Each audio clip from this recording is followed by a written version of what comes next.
What up, fam? Hit that like, hit that subscribe. This is A2D Wednesday nights. We got a lot to talk about Sixers-wise here. A lot going on. Feels a little processy. We're going to talk about it. Let's go.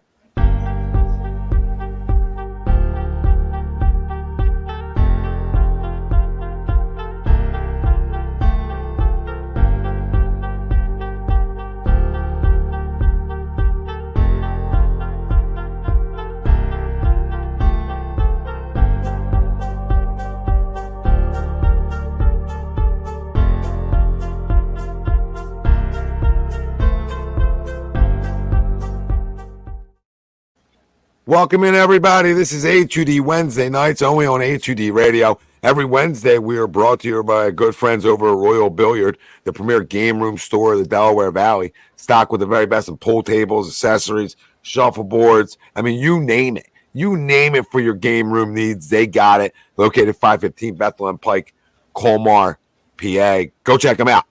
All right. As usual, we got Blake, Greg, Luke, Chrome. I'm Tom. Everybody out there, welcome in. We got a lot to talk about, baby. Super Bowl score predictions. We'll go through it all, right? You have to. You have to. It hurts, right? You want to be there. You want to be the team that's there. I get it. But we're not. So I love football, and I love the Super Bowl. So I have a rooting interest, which is what you need to find to be really engaged into a Super Bowl, is that rooting interest. I have one, so we'll get into that later on in the show. Sixers, 1-7 in their last 8 games. It's not going to get it done. It's not good enough. Smells a little processy to me. We're going to give Sixers Warriors recap. But the deadline, the trade deadline is tomorrow. All right? Tomorrow, Daryl, if we're going to be in any way here, if we're going to try to fight for our lives, per se, and tread water as long as we can, deadline's around the corner. And we're going to talk about it, and we're going to tell you who the Sixers could possibly move. A lot of guys didn't play tonight. The guys maybe in a package tomorrow. But we're going to dive into all that. Ties right into our poll question, who's a guy who did play tonight, by the way. Not saying he played well, but a guy who played tonight in Tobias Harris, and that's brought to you by Baggio's Bread. They're located in Mount Laurel, New Jersey, home of the best stuffed bread, tomato pies, sandwiches, cutlets, meatballs. You mentioned A2D Radio, bang, 10% off your order. How you doing? Take advantage of it. I'm not trying to yell at you guys. I just want you to take advantage of a great deal because they got delicious food. I'm not here to lie to anybody. Our poll for tonight. Oh, God. I just can't. We did nothing goes well here. Why can nothing go well? Why am I deprived and we're deprived of just winning? I just want to win. Nobody wants to win more. I don't even know what winning basketball feels like in the city of Philadelphia, if you really want the honest to God truth. Because we never have won in my lifetime. When we won. Time, bud. Oh, AI. Cool. I love AI. We didn't win shit. Okay? So it's time to win, and here we are. We couldn't be playing better. Oh, my, we couldn't be playing better. Look at us out there, guys. Everybody in the chat. Look at us. We were we couldn't go. We couldn't do enough things. We're talking about the 76ers 2 weeks ago. Oh, I was 6 to midnight. You want to bring Nick there? Right? I had it was like the mic popping up. Right? You thought it was the mic. It wasn't. It was Nick. It was Joel. It was Tyrese. Well, man, is it bad? We had Tyrese and Tobias played tonight. Tyrese was a minus 27. That's hard to do in 29 minutes. If you ain't scoring, babe, you ain't nothing then. And I love Tyrese Maxey. I'm making the point. You got to score. You got to score. And without Joel Embiid, it's not easy for guys. We got to be understanding of this. Guys are going to be different without the best player in the world when he's healthy. Tobias Harris, we know what he is. Will he remain with the Sixers after the NBA trade deadline? Do you agree or disagree? Let us know. Facebook, YouTube, Twitter. That's where we're live. Everywhere you get your podcasts, we're there as well. Hit the like, subscribe, follow wherever you're at. Turn your alerts on and come talk to us, baby. I see Eddie in there. I see B. Willie. I see Joseph, Michael. We'll get to everybody. Martian, what up, baby? I see you. I know you're chirping. Greg Miller, first guy in the chat. Love it. So let's talk about it. To the poll. It's just so hard, right?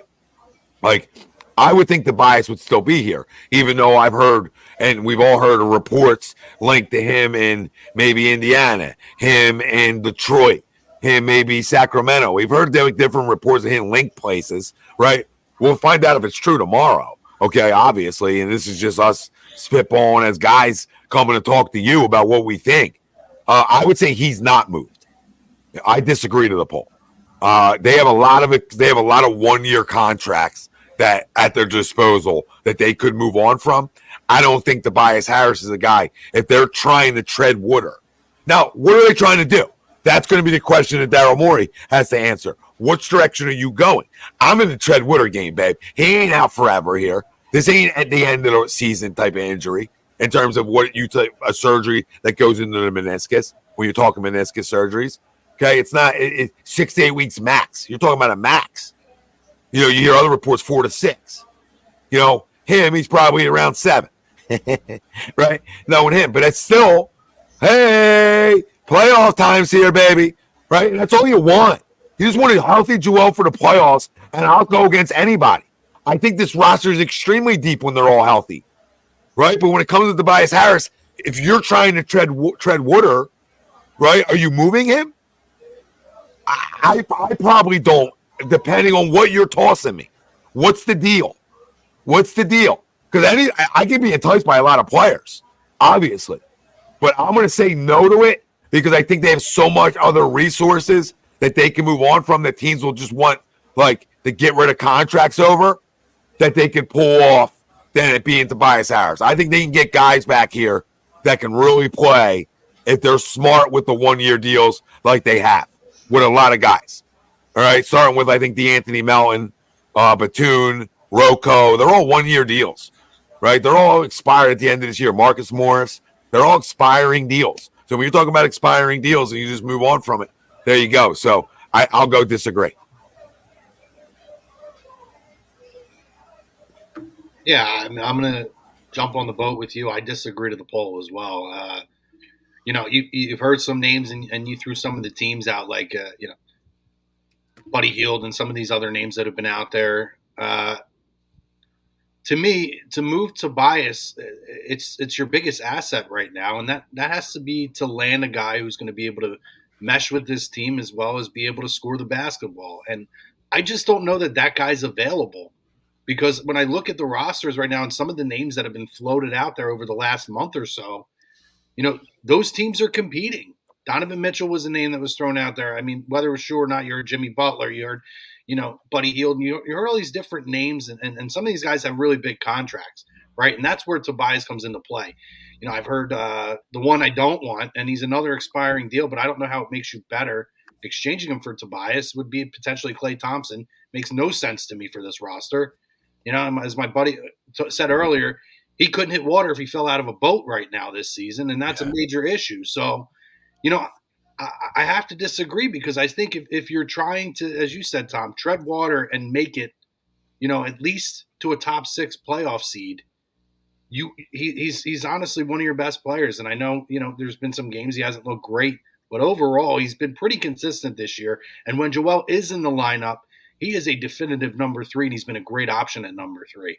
So if they're buyers, like the word around town is, I'm not moving my number 3 player for anything.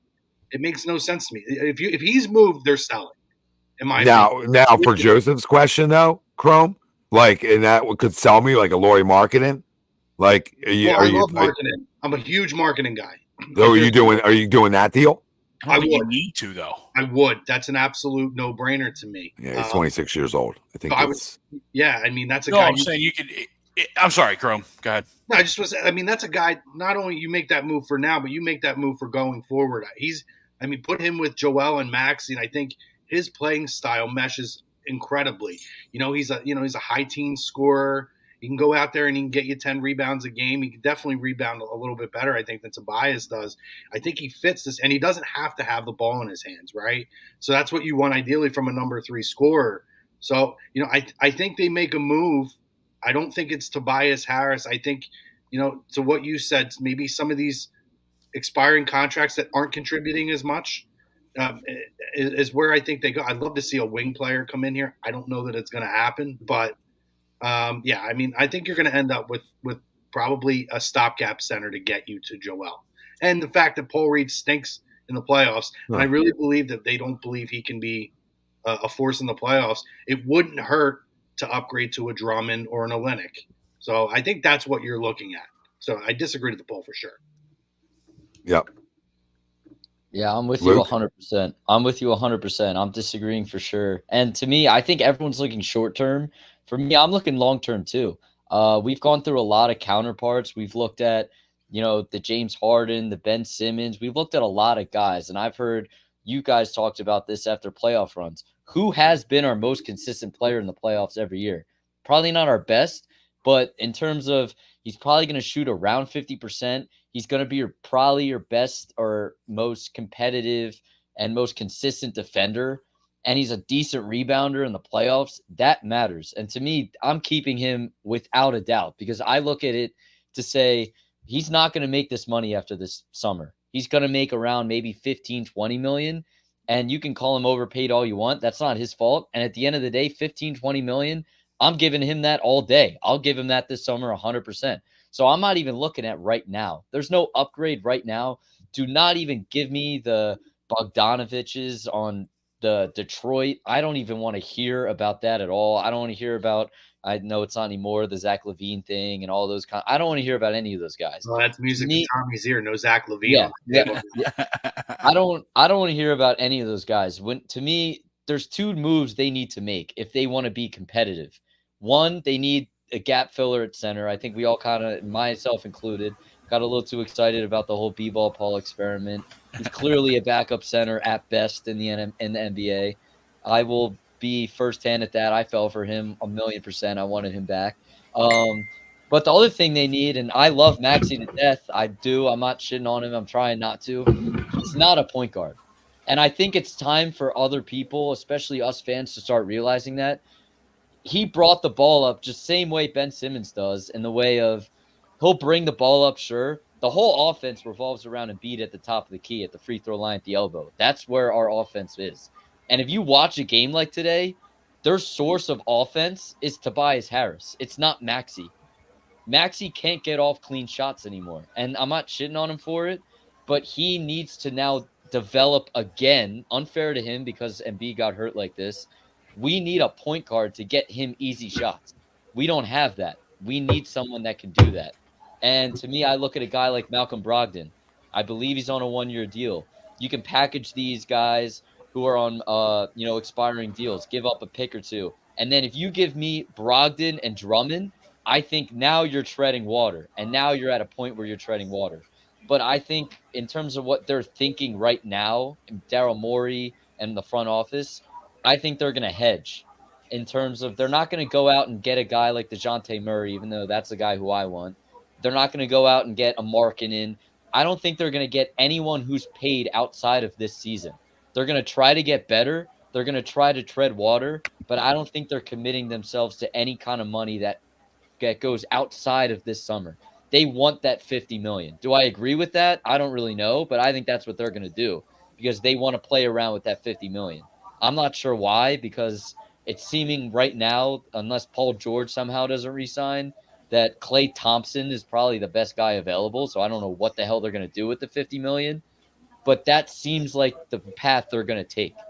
But to me, 1A, 1B, center, guy who can rebound, and a point guard, because they have absolutely no spacing, no guy that can create any sort of offense off the dribble, through a pass, none of that. And it's hard to watch because I love seeing Maxey, play with Embiid, and I think they're a great complement to each other because they're so good.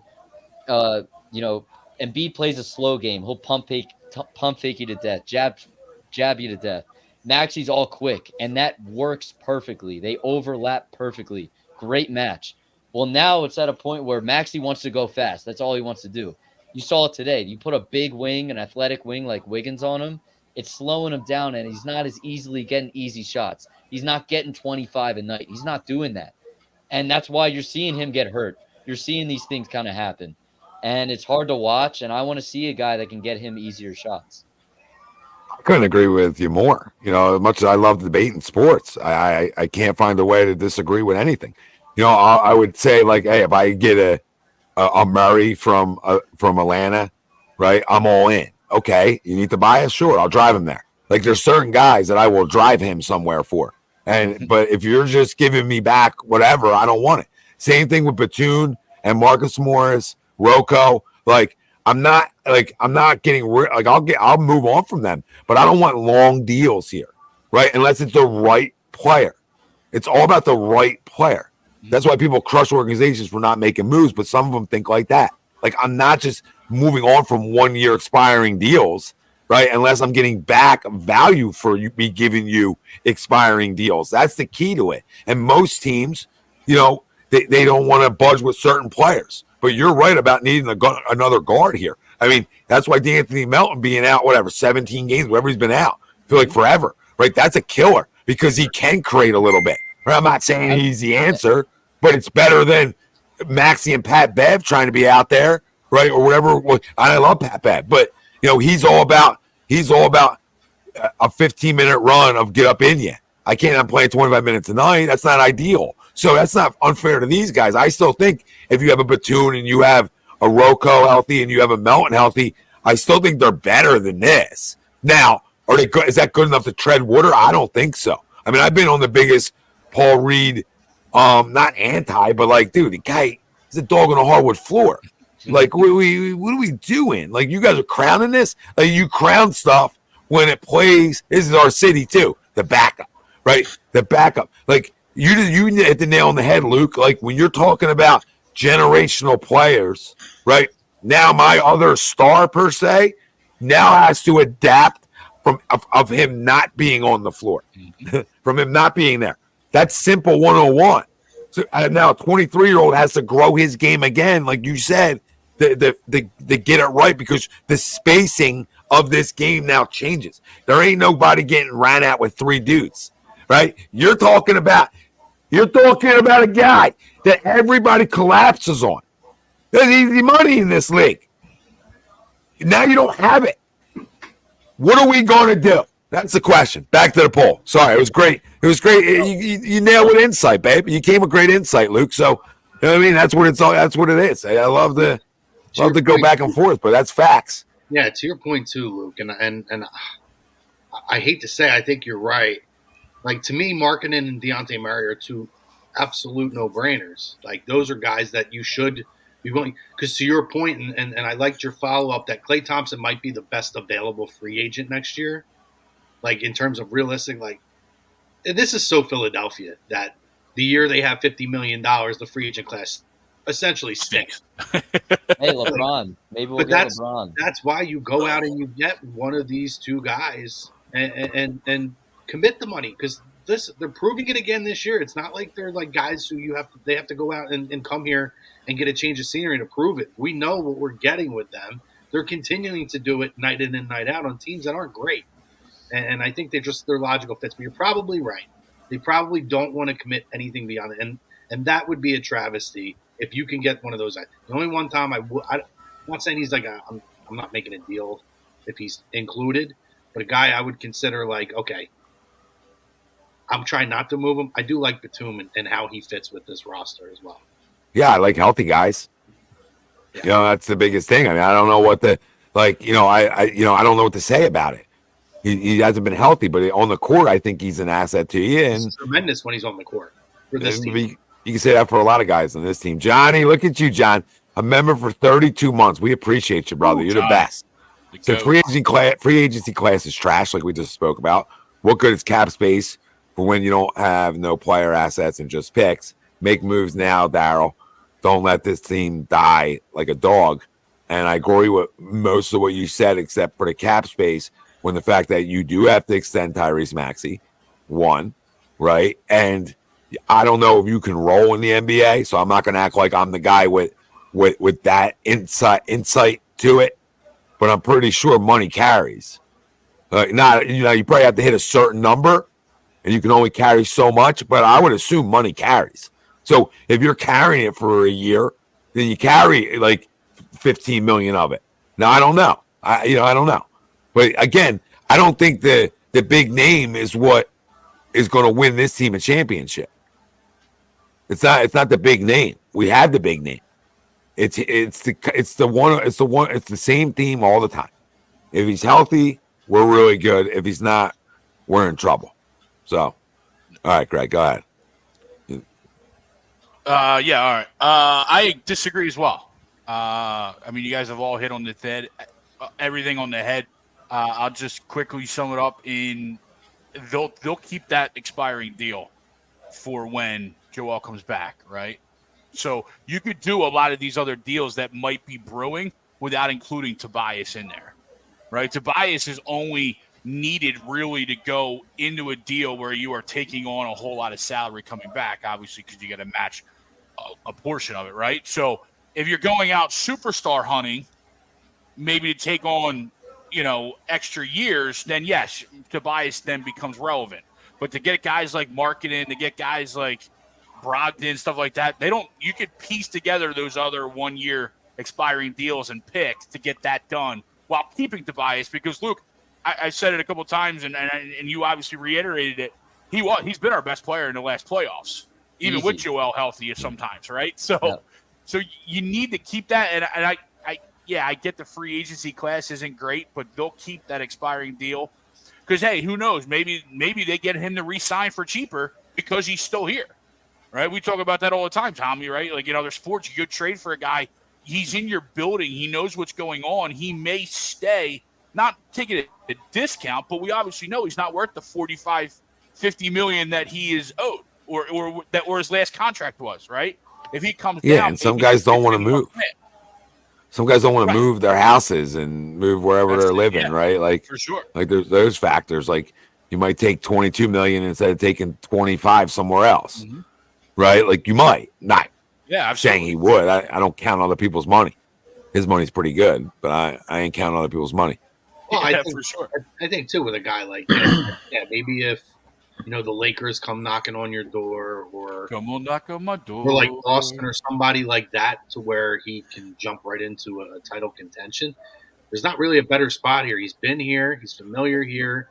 He knows he's going to be playing with arguably the best player in the world here, and an emerging team and by the way, a really damn good coach in this league who can help to maximize his potential that he has left. I mean, I think he's done pretty well with them so far this year. So, yeah, there's a lot of reasons for Tobias to consider coming back here. And obviously, it's not a discount, Greg. He ain't getting much. He ain't getting anywhere close to that. He's sniffing that contract. Right. No, absolutely. I agree with you. And I think, though, if his market comes back down to reality, which we assume it will, I think Sixers would probably get first dibs on him, to where he would go back to them and give them a chance to match almost any deal. I mean, hell, he launched his movie career because he was here in Philly. Yep. Right? He's not in the movie with Adam Sandler if he's not here in Philly. I mean, let's just call it what it is. That's right. He's got his SAG card now. He's got an IMDb page. He's rolling. He's ready to go. I'm looking at it right now, and Philly Sports is reporting that we have already inquired and reached out about Brogdon already. So I think that gives you a good idea. Like, again, that's what they're going to do. They're going to go out and get guys that they can hedge and say, yeah, you're going to help us now, but at the same time, if this doesn't work out, we still can clear you up and keep Tobias at the same time, and we still have that $50 million. So do I hate it? No, but at the same time, I do think a guy like DeJounte Murray, I'm looking at his contract right now. It gets up to $30 million, but as we've seen with Jaylen Brown making $300 right now, these contracts are going to be ridiculous at a certain point and get even higher. You're talking about a guy who potentially could be your fourth best player in your team making $30 million, who's a 3-and-D guy, relatively young. He's at the end of it, he'll be 31, but right now he's 27, and he plays defense, shoots the ball, on the ball guard. I mean, what else could you ask for in terms of a fit next to Maxey and Embiid? This is who you want. And playoff experience. This is exactly who you want, and I just don't understand the aspect of the argument of let's save ourselves for the money. Because if we could play a game later and bring up the whole list of guys that are going to be free agents, and one, they're either going to be old and not good enough, or odds are they're re-signing. So if you let I see like the Lakers and these other teams, if you let these other teams bid on DeJounte Murray and Markkanen and these guys, they're gonna re-sign or whatever. Like, you have to make the move right now. Because you know damn well if they get comfortable, a guy like Brogdon and these guys on these 1-year deals, more likely or not, they're gonna re-sign like a Pascal Siakam. You have to make the move. It's worth giving up the asset 100%. These picks down the road aren't going to mean anything when Embiid's, can't walk by the time he's 40. So 40. you need, yeah, Or you might not walk next year. yeah, you're right. He's not walking right now. Yeah. Blake, what do you say to the poll? And we'll move on, answer some comments. Everybody's tuning in.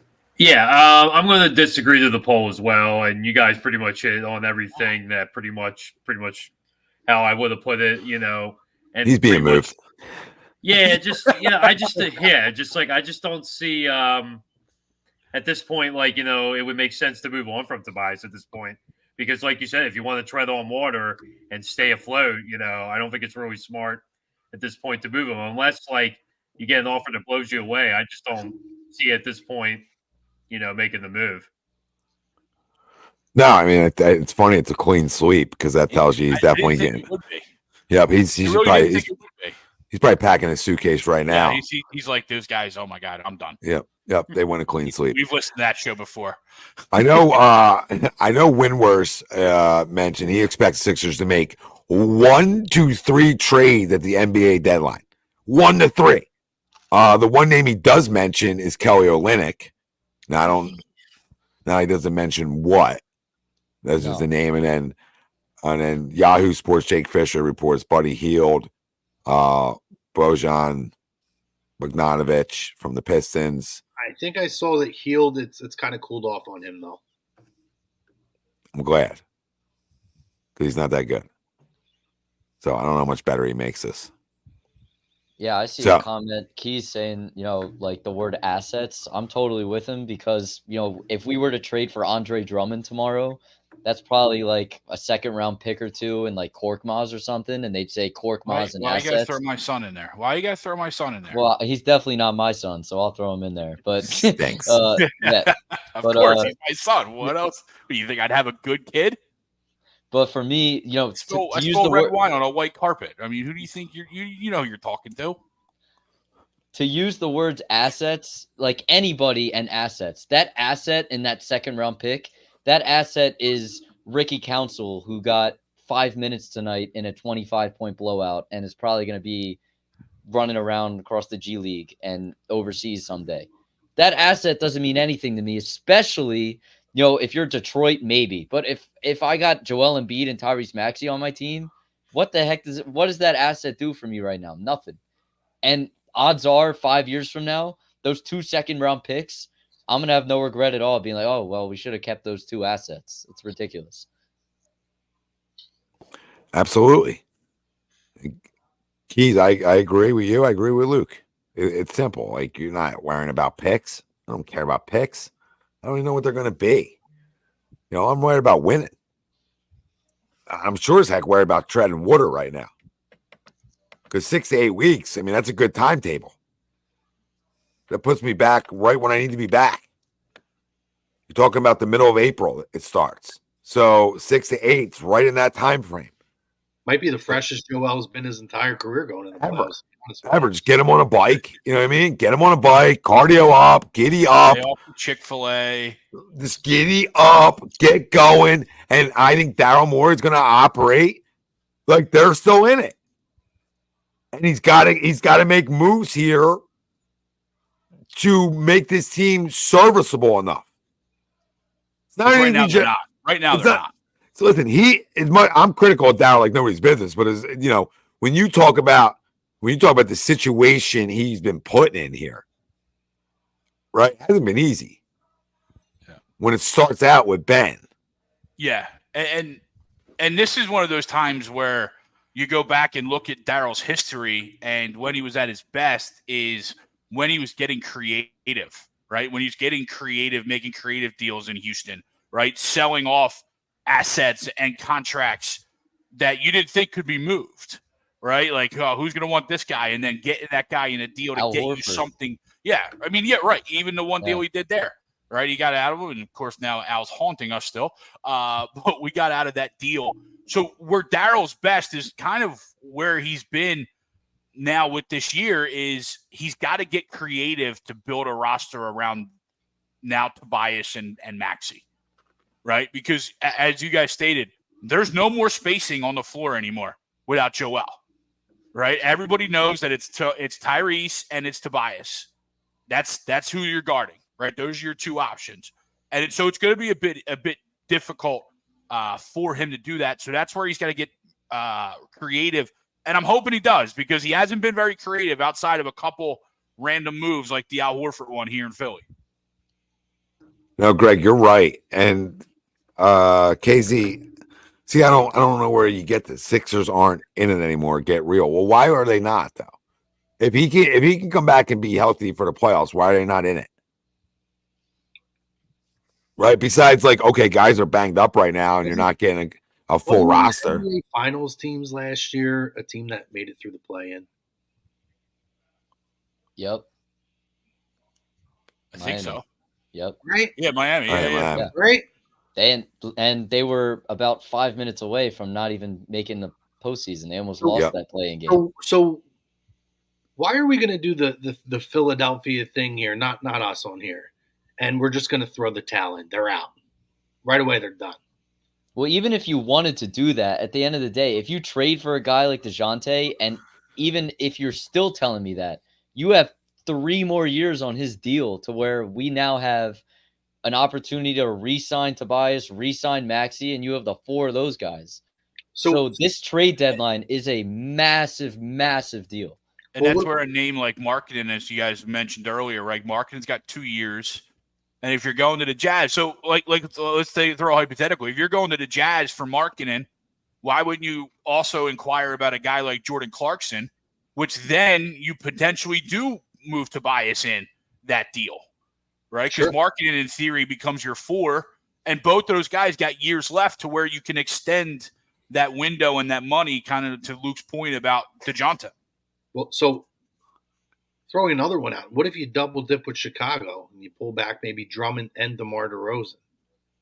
I'm not a DeMar guy, personally.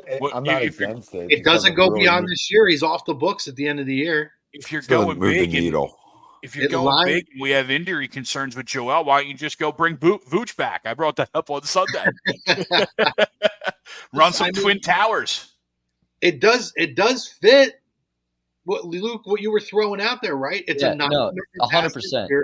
It's a guy who can come in, who can score the basketball, can distribute the ball a little bit. He's got a lot of playoff experience. I think he's a good fit with this team, but with Embiid, I don't know where he fits off the ball, where Embiid's at the elbow at the free throw line. He's such a mid-range guy that off the ball, if he's standing on the wing, he's been a below average 3-point shooter his whole career. I don't know. Like with Embiid, I don't like it. But with this team, he'll definitely help you tread water and you'll win a lot more games, no doubt about it. But when it comes to postseason time, I don't know if I like that with Embiid moving forward. I don't know if that's like the best fit. Offensively, I don't know. Fair point. Yeah, he's definitely not going to stretch the floor. You're right. But for right now, I totally I see that side of it for sure. He definitely brings the Monte Ellis game back in. Yeah. King of the mid-range. And I like him, but Luke's right. Yeah. You know what I mean? And I like him. But those types of players don't fit with Joel. I'll put it this way. You need spacing. If that's what they end up doing, I'm not going to come out of here pounding the table tomorrow upset. It's not I'm with you guys. It's not my first option. But I do see a value at this point to just get there. And if we have to figure that point out, then we figure that point out. Just get there at this point. I don't want to be in a play-in. I would prefer to finish somewhere in the top 6. And right now they are sliding fast, and that's a major concern. You have to do if they're gonna try to hold the house together until Joel gets back. Hold the line. Yeah, hold the line. And I'll take you a bit off topic here. I think we are not overly suffering, but I think we are kind of suffering from a bit of Doc Rivers syndrome right now in terms of Jaden Springer. You're seeing it now with the Bucks. I don't know about last night, but I know before last night he didn't play a single guy below the age of 27 in 4 games. And so now we're talking about a guy where we need this guy, to step. We need offense. We need something. And you're showing it on the defensive side of the ball, which he's had since he stepped on the court in the NBA. We saw that day one. Yep. And I need something on the offensive side of the ball. And we're getting nothing because this is the first meaningful NBA kind of minutes we're getting from him ever. When I don't know off the top of my head, but I guarantee you, if I look at some box scores by the time he was coaching and he was on the roster, you could have snuck him in some minutes. I'm pretty positive of that, 100%. Oh, 1,000%. Yeah. I'm pushing a little bit. I'm not a Doc Rivers guy at all, but I'll take it a bit off topic for a minute. No, it's right I on thought top. of that while I was watching the game today because I'm seeing him start, and it's like the first time he's ever started a meaningful game. And we're looking for anything offensively, and it's like, how could you're dropping this guy? He's never been in this situation before. Why? He's been in the league for like 3 years already. It's not like he's just gotten here. Well, Doc's doing a great job in Milwaukee so far. Much better than Adrian Griffin. Swimmingly. Yeah, I'm looking. Like, I'm not making panic moves to KZ's point. I'm looking to make a move for a guy. If I can make a move for a guy who's going to be here. So if that's DeJounte Murray, if that's Lauri Markkanen, okay. Like, that doesn't make you better long term. Like, if you're going to tell me DeJounte Murray doesn't make you better than Tobias Harris, I think then we're misguided. Well, you can keep Tobias. That's the biggest point. Well, if That's you the can, biggest yeah. thing. I look at this. If you want to align rosters, Denver, last year's title, I see Jamal Murray, I see Tyrese Maxey, I see Jokic, I see Embiid, I see Aaron Gordon, I see Tobias Harris, I see a guy like Kentavious Caldwell-Pope, I see DeJounte Murray. Then you slide whoever the hell you want in as that fifth guy and a bunch of bench guys. That's a championship team. The fact that you won't go all in, does not make any sense. And you're going to hedge for an aging Klay Thompson or a bunch of unknowns. It's not an aging Klay, a damaged Klay Thompson. Yeah, I don't get it. I disagree with this comment down here, and I don't want to go back over the Harden stuff all over again. But I thought people thought that they waited too long to make a move in terms of moving on from Ben. And at the end of the day, look what you got back in assets for Harden. First of all, and secondly, they were one game away from making it to the Eastern Conference Finals. Now, I know it fell apart, but guess what? Everybody else who's been here, including Jimmy Butler, hasn't made it out of the second round. So, I mean, I wouldn't sit there and say that was a panic move. I thought he made the best deal that was on the table. You were getting nothing for Ben Simmons outside of James Harden. And he waited patiently, made a move. And guess what? When the wheels fell off, he went out and turned him into quite a haul back, to be honest with you.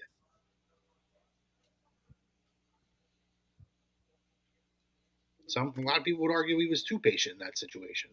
I would have sold him for less. Yeah. I don't think that I could totally be missing something right now. I don't think there's a move in terms of a trade that he's made that I would go back and not do again. No, I mean, there's nothing. I don't think so. Egregious move. So I have confidence going into tomorrow just for that reason, but I guess not because I'm a big DeJounte guy. I don't understand why we don't get him. There's no one that is mocked to get dealt that is not worth giving up to get him. It doesn't make any sense. Well, it depends on what they're going to get back, though. You're muted again, that. Depends on what they want to what they look to get back, though, right? Because the Knicks are looking at him big time. There's other teams that are looking at him that, listen, at the end of the day, they can sit and wait on it right up until 4 o'clock and get the best deal. So it's not to say that we're not in on him and we have assets and there's expiring deals and everything else. But at the same time, the teams that are in on DeJounte Murray they have assets too to give up. So I think we have these picks that these teams don't have. No, I get it. I'm with you. Like for you to wait on this guy who doesn't exist that's going to want out. by the time that guy, whoever that is, wants out, one, who the hell knows how he fits? Yeah. And two, Embiid, he could age another 3 years by then. Yeah. This is easy, right? I mean, this is the simplest thing in the world here. I mean, this isn't brain surgery. This is basketball. I mean, we make things way harder than they need to be all the time. You know what I mean? And it's another example. Like you Benny, you can't talk about what they got back from Harden yet, because when we made that deal, this is what everybody seems to forget. When we made that deal and we got back what we got back, we talked about tonight. We talked about tonight even before Joel Embiid went down. We talked about tonight. So we can't circle back on it now because they're playing good basketball. Screw the Clippers. Screw the perennial loser that he is. All right? I don't forget Game 7. I didn't forget Game 7. So let's not act like we got nothing back. We got assets which are key to today and tomorrow, because we're still at 11 o'clock. That's what it's key for. So we can't say that we got a bag of chips back. We can't say that he rushed that deal, KZ. We can't have those types of, what are we talking about? Rush what deal? The dude wasn't playing. The dude's a loser. The dude came out publicly scrutinized the president of goddamn basketball operations for the Philadelphia 76ers, who they've been linked to forever and are supposedly close, and called him out publicly. Did you think that you were going to get back something bigger than what you got back for him? Then you were misguided. He came out publicly and exposed something. Like that relationship's gone. Gone. And he showed up to camp like a pro so they could move him. So that's where he did the organization in Darrell a little bit of a favor there. A little bit of a favor. As much as he's a loser, he still did a little bit of a favor saying, listen, I love basketball, which he does. You know what I mean? I'm not going to question that, which he does love basketball. So he showed up when he needed to, and I'll give him credit for that, because that helped the process of moving him. Did it not? Yes. Absolutely did. So let's just move on from the James Harden aspect of things. All right. He's tied to a loser that we had to get rid of anyway. So it was a loser for a loser, and we moved the loser for assets and money. Wake up. Wake up. You want to dribble the ball into the damn ground. It's dribbling into the ground. No. What do you turn? Because these guys are all tied into the Ben Simmons deal to begin with. So what do you get back for those guys that finds the first trade? That's it. And if it's nothing, and if it's a bunch of money, then we have to have the conversation next year when we figure out what we do with the money. I love crushing. I love crushing general managers. I love it. I live for it, because a lot of them are dryer sheets that can't even fit in my dryer. You understand? But I ain't just going to just randomly start going after. Not saying Benny is. We're having a great talk.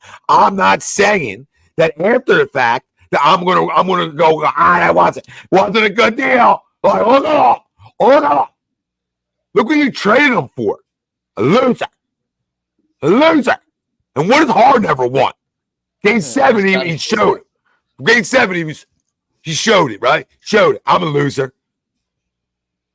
Freaking everybody. We want to say we didn't get anything back. Come on, guys. Watch that Boston series too. I do not want him back. No shot. No. Dribble. Oh, dribble. Another dribble. Yeah. First in the West right now. It sounds great. Talk to me in June. Yeah. Guy's always first in the West. That's what he's known for. Yo, Tom, you know what's so funny when you were talking about that Game 7? Like, it's funny you mentioned the dribble, because I knew when he started doing that early in that game, I think I had a buddy over for that game. I just said, we're not going to win this game. I can already tell. And, like, you could see, like, how the disaster just kept unfolding, and it just got worse and worse. And it just, it's like you said, I'm just glad we got the haul we got for him. But, yeah, he is. He's not a winner. He's a loser. And as far as I'm concerned, he's just a contributor on that Clippers team. And he's not really the real reason why they're doing so well right now. He's part of it, but he's not the real reason why. Yeah, well, it's he's the offense. He's the system. We can't forget that either. He is a system, right? But he's doing pretty much exactly what he was doing here, where he's being a distributor. Yeah, well, like exactly. They needed a point guard. We needed a co-star. There's two different things. And our co-star is Tyrese Maxey, and he's much better at being a co-star today than him. So I don't care how good the Clippers look. That's regardless of the point. We needed a co-star, and that's what we got. So Robert, love you, Rob. He goes, everyone is delusional. If you think we're getting people like Kuzma or Murray, just stop. It's typical Philly. Well, Rob, I you know me, right? Why? I've been Why? I don't even know how long I've been doing A2D when I even started 9 years ago, right? But I've been trying to talk things into existence for a long time here with a lot of things, a lot of talking to existence. This is this crap that this is what we do. Why are we? Because it's Philly. Like, no, because it's Philly. Go make a damn move. Philly's made moves before. Like, why do we act like we're a dumpster? Like, all right, we'll go Philly. There's places to live in Philly. Goodness gracious. Maybe the suburbs.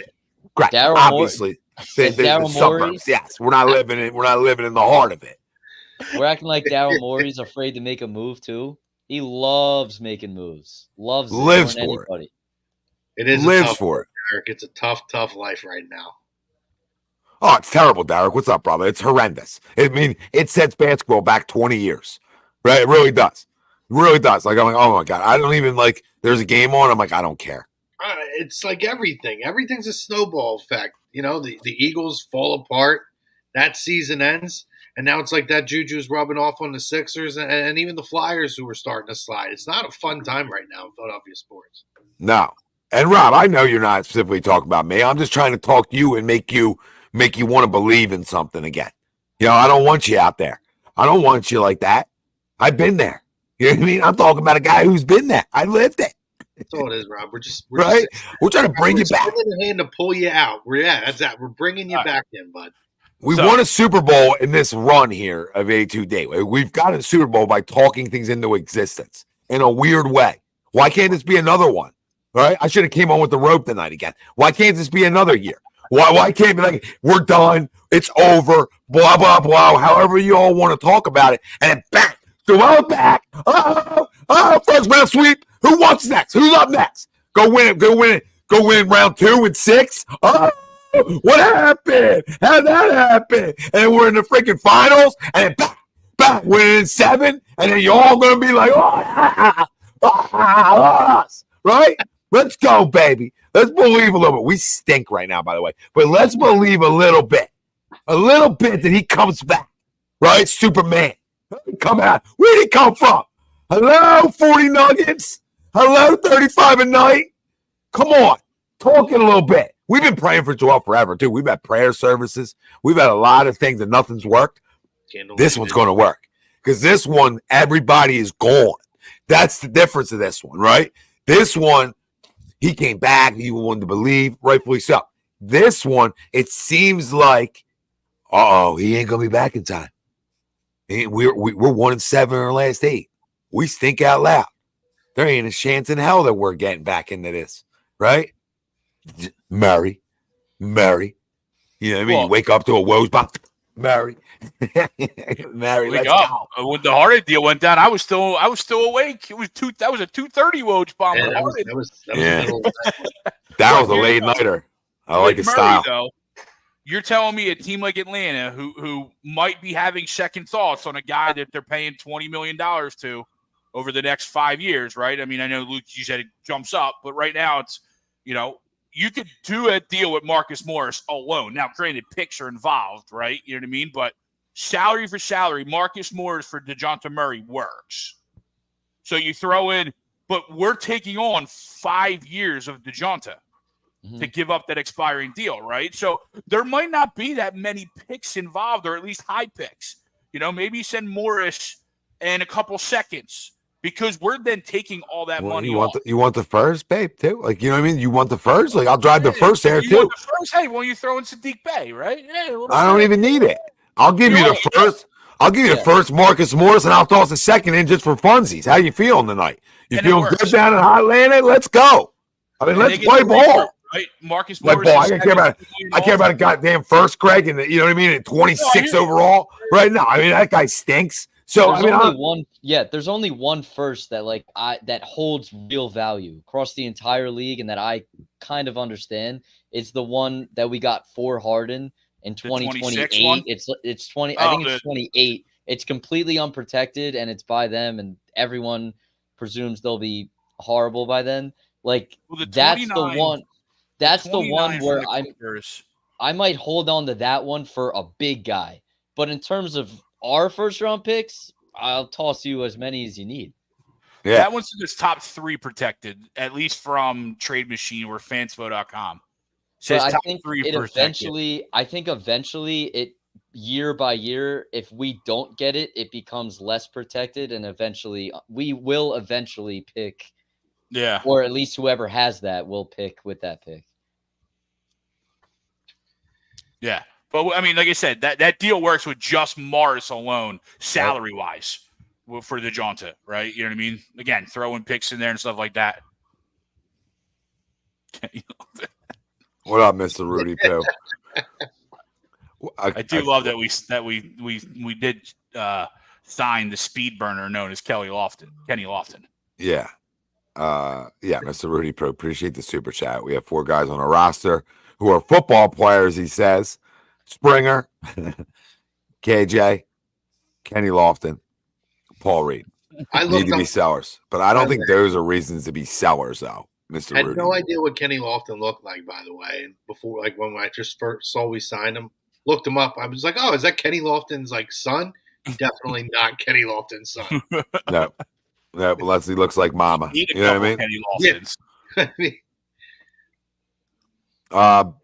Bands, I think you're right, man, to a point, right? Like, all you got to do is look at who didn't play tonight. It's a factor, but I don't think it says it all. Now, when you look at the Sixers, all right?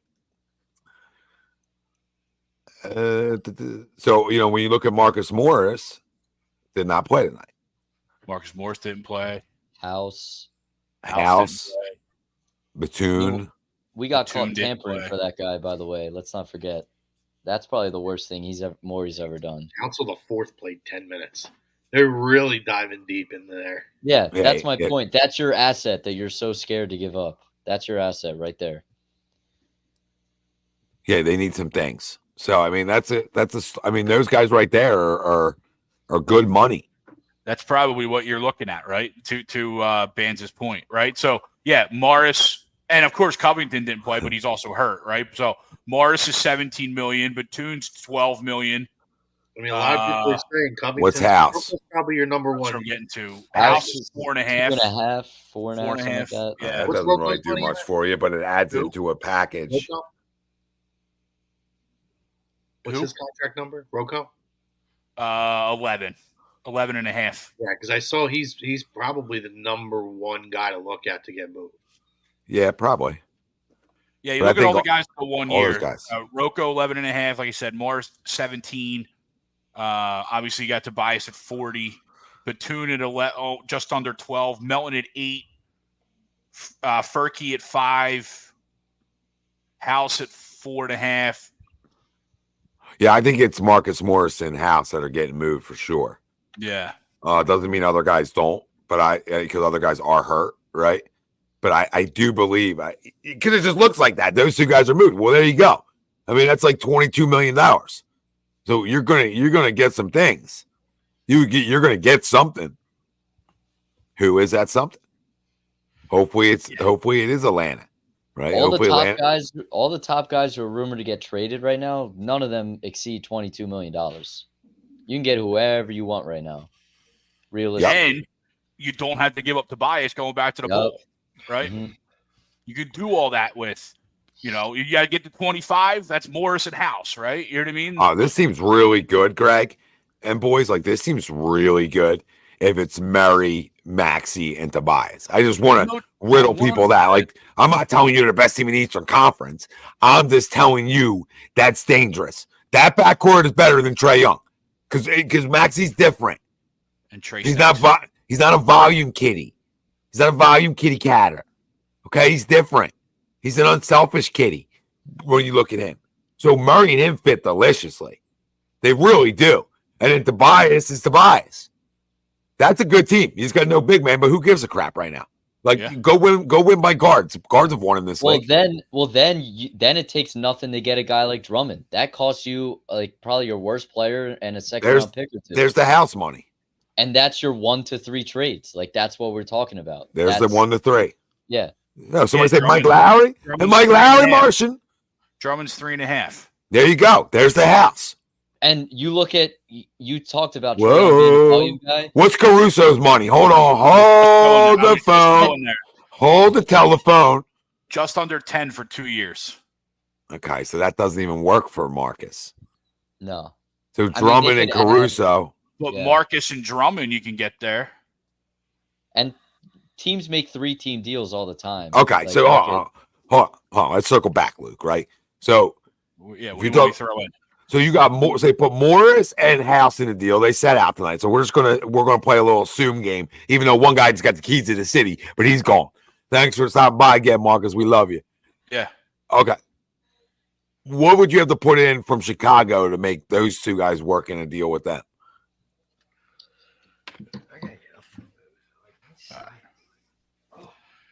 Ooh. All right. So I just tried two for 2. Drummond and Caruso didn't go. So we got to. I think because we got to add more money. So you got a guy. Here. I mean, you got a guy in like Torrey Craig is making like $2 million. I mean, he's like older player, but I mean, he'll probably cut your playoff rotation. I was looking at like Carter. I mean, that's a bad contract though. My melt, right? But I think you might have to take on a bad contract if you're looking to get into something like this, right? You know what I mean? If you're looking to do that, you might have to throw in the Javon Carter for 3 years at $6 million, right? Yeah, you might have to. Hey, is he better than Jaden Springer? He probably is. See, I don't think so. I think, and we did him. That works with no picks, by the way. That works. Doc Rivers cost what is it? Jaden Springer a lot of money. I don't disagree. Caruso, Carter, Drummond for Morris and House. So that works money-wise, obviously, with no picks. And you would assume picks would be going back. But maybe not, right? Maybe we say we'll take Javon Carter's contract, and we're not sending you as many picks or as high picks as you want. Because we're taking the contract into 3 years. I think they're going to want picks because they're going to this summer they're going to try to dump Levine, and to do that they're going to need picks with 20 million in money coming off the books as opposed to just 3.5. Yeah, is nice too. Absolutely. You kidding me? Now, are we? How much better are we? Is that 4 wins? Okay, is that enough? Forget the analytical guy. Right, yeah, I'm just going on the site. Yeah. Yeah, of course. You know what I mean? They go juice. But are we that much better? Does Caruso and Drummond enough to tread the water? With Embiid? No, not without Embiid, no. Without Embiid? No. That's why I'm looking at it right now. DeJounte Murray, his last year in San Antonio, you talk about Trae Young being a volume guy. This is his backcourt, his show. He put up 21 points, which he's putting up right now. He put up 9 assists. Yeah. So you talk about a guy who could play on the ball, get maxi easy shots with Embiid, being out of the lineup. That's definitely we're treading a lot. We're treading for a while. I think absolutely. I like that a lot. So the fact that we're scared to make this move, why? For what? Who's out there? Like, what are we scared of? I don't. You don't have a better fit, Luke. To your point, there's not like a better fit than Murray being a Sixer. Like, it just makes so much sense. There's so many levels. And Martian's spot on, I think. Bands keep saying it. We're getting Murray. He's been saying it, and I love it. Talk it, baby. Talk it. Because I think that's realistic. I think it's the guy that nobody's talking about. Right? We've been linked too much to Chicago, which makes me think, I don't know, right? I don't know. Maybe. You don't need. The funny thing about this is you never know how it's going to go. Mm-hmm. And even like big insiders have no clue how this goes. There's going to be names that aren't even linked to teams that could be moved to a team because that's how this stuff happens. And if the right deal comes across somebody's plate, and they want to take it, then here we are. But I think a Murray move puts this team definitely over the top when Embiid's back. But forget Embiid for a second. I think they're really good. I think the second you add him on this basketball team, they become very dangerous in the Eastern Conference. I mean, you're talking about two guards who can literally take over games per se, and not Trae Young.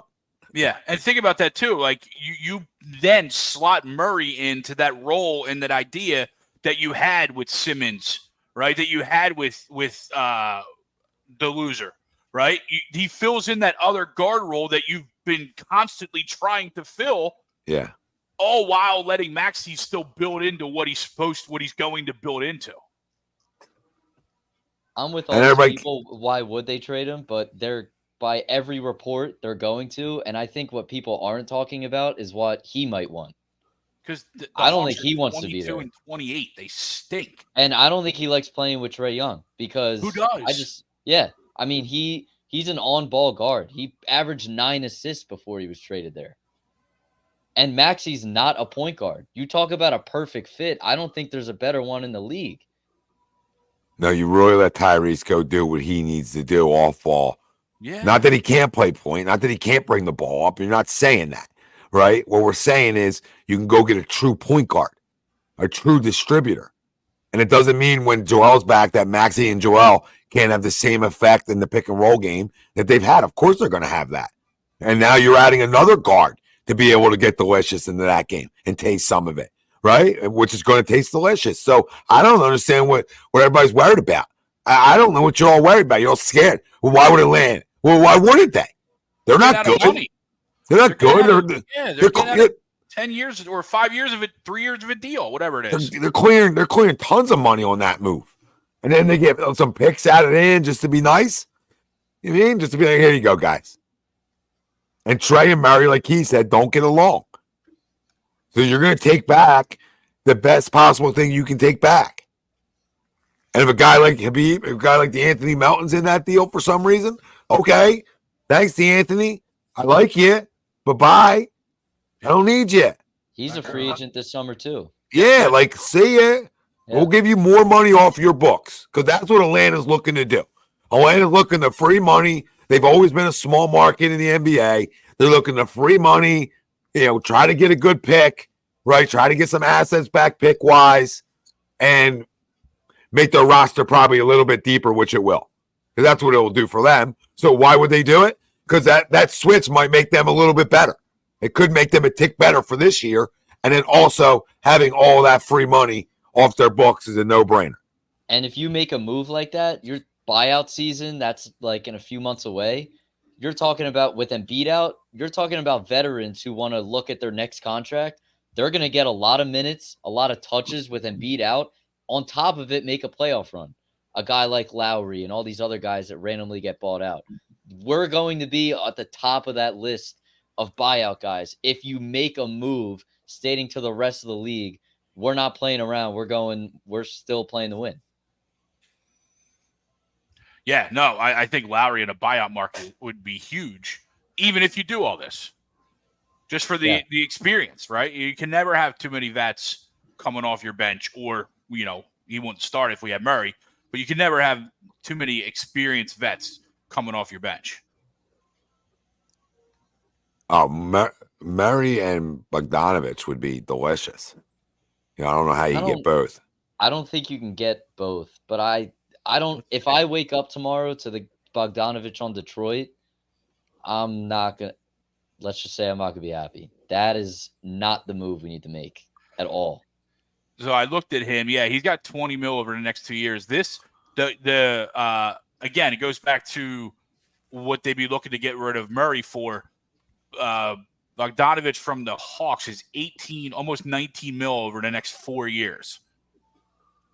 So that would take all of our 1 years, right? So that would be Morris, that would be Rocco, and that would be House. Let's see if that gets done. I don't know if you guys mentioned it too, real quick. Just circling back with Lowry. Thing with bringing Lowry, bringing a guy like him in too. Listen, he played for a while under Nick Nurse too, so he knows how to run that offense and work with Nick Nurse too, as far as running that offense and finding guys in their spots. No, he does. You're right. Subbing Melton for House, that deal gets done just money-wise, right? So it's Bogdanovich and Murray from Atlanta, Morris, Covington, and Melton. And then a Be first. all of our expiring deals heading out. Yep, and a first and a second, something like that. Maybe 2 firsts and a second. Protected first, just because I'll give you 2 first. We're taking on all the salary, right? Yeah, but I'll give you 2. I'm not in the business of trading first if we're taking on all the salary. Yeah. Ultimately, yes, I agree with you. But I'm going to play a little hardball if I'm taking on. No, of course. I'm just saying. I got no problem taking my pants down, Greg. That's all I'm trying to tell you. I hear you. All right, I'm here to party. So if that's what gets, let's show it. Let's peacock, baby. Yeah, this is if that's what it takes, I'm in. Like I'll be a peacock. Yeah, This is from you're right. Philly I wouldn't hold it up Sports. if they had to throw in a second. This is from Philly Sports of what they think it might take. It would be Melton, Covington, KJ Martin, the worst first-round pick we have, and a second-round pick. To me, that is an absolute no-brainer. Oh, You do that. For those That's 100%. That gets us. Let's go. For Yeah, Murray because and Bogdanovich? No. Just Murray. Just Murray. Yeah. I'm doing said, that you 100%. could do Murray for, Morris just money-wise. But yes, I have no problem doing that deal. 100%. Yeah. And there's been stuff coming out recent days that his value is actually dropping because teams that, they're getting frustrated with their asking price. And Atlanta does not have time to sit on this. Because if they lose a lot more games and they find themselves winning like 35 games this season or high 30s, low 40s, that is not going to get it done in terms of a leverage standpoint this summer when they really want to deal him. You're going to get the best offer tonight and tomorrow. and Key says, "Do it now." Couldn't agree with him more. Yeah, I mean, to your point, Luke, his value is not going to be any higher at this point. This is the time they have to get off. They have to shit or get off the pot. They got to move. Oh, they're moving them. Yeah. Are we coming to the party? And Martian's right. Mary Bay, fam, we gonna start greasing the poles. That would be glorious if something like that did happen. If we got both of those types of guys, and it could be a third team. You're right. He said it's going to be a 3-team trade. I feel it. I agree with Bands there for sure. Listen, Makes a lot of sense. I know what's been said, but is there any chance whatsoever that the King gets moved tomorrow? I was just about to bring that up. Here we go. All creepy toe. Or this summer. Somebody had to dip their feet in and find out the water. You had to bring up the foot thing, right? You had to bring up the foot thing on top of it, right? Listen, I mean, I'm feeling froggy tonight. So, is there any chance? And if there is that a call that you make? Or how about that hedge, that $55 million? Maybe that's him. That is him. I'm playing. Anybody want to dive in? Water's warm. I mean, I'd take him, but there's no shot of it happening. You're not in on it, Greg, though. If it's no, I don't want anything. I don't want anything around that guy. I don't know. He was pretty quick to come to Joel's defense. All right, what are we saying here? Chrome wants LeBron. No, I know what LeBron. I'm just asking. Do you make a call? Chrome wants LeBron. Do you make a call? No, not even to trade for him. But if you want to hedge and like this $55 million, he's $55 million. I'll trade for him. Loves himself some Joel Embiid. I don't care. I'll trade for him. You know why I'll trade for him? I can't believe I'm saying it, but I you know why? How old's LeBron James? 700. Okay. All right, Greg. Good answer. 38, right? Old in basketball years. And the guy's in the arguably the best shape of his life because he's still playing basketball at 38. Makes sense. So knowing that, 38-year-old in the history of the league, that's for sure. Knowing that, I would have no issue getting him around my best player who's never healthy to help him with that. That alone makes me pick up a phone. That alone says, oh, I know if I get this guy over here, he's going to want to win the next 2 years. Like, he doesn't sign up to lose. Let's call LeBron what he is. You hate greatness in the moment. I'm not a LeBron guy, but I'm also not a hater of LeBron James, right? I'm an MJ cat through and through, but I ain't going to hate on his great years, man. I ain't going to sit around because I don't like what he tweets or A, B, C, and D and let that dictate how I feel about how you play, right? I try not to let what you do outside of the court dictate how I feel about you on the court. And that's been my MO for years. And I'm standing by it.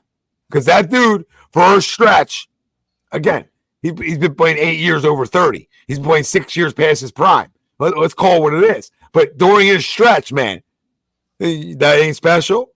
Because if you don't think it was special, then you didn't watch basketball for 30 years. That's what I say to anybody that tells me it wasn't special. He ain't special. He ain't MJ. He ain't Kobe, maybe, right? But he sure as hell is special. But you don't have to have him top 5. You don't, whatever. You know what I mean? But don't tell me that ain't a generational player. Don't try to do that. The athleticism alone.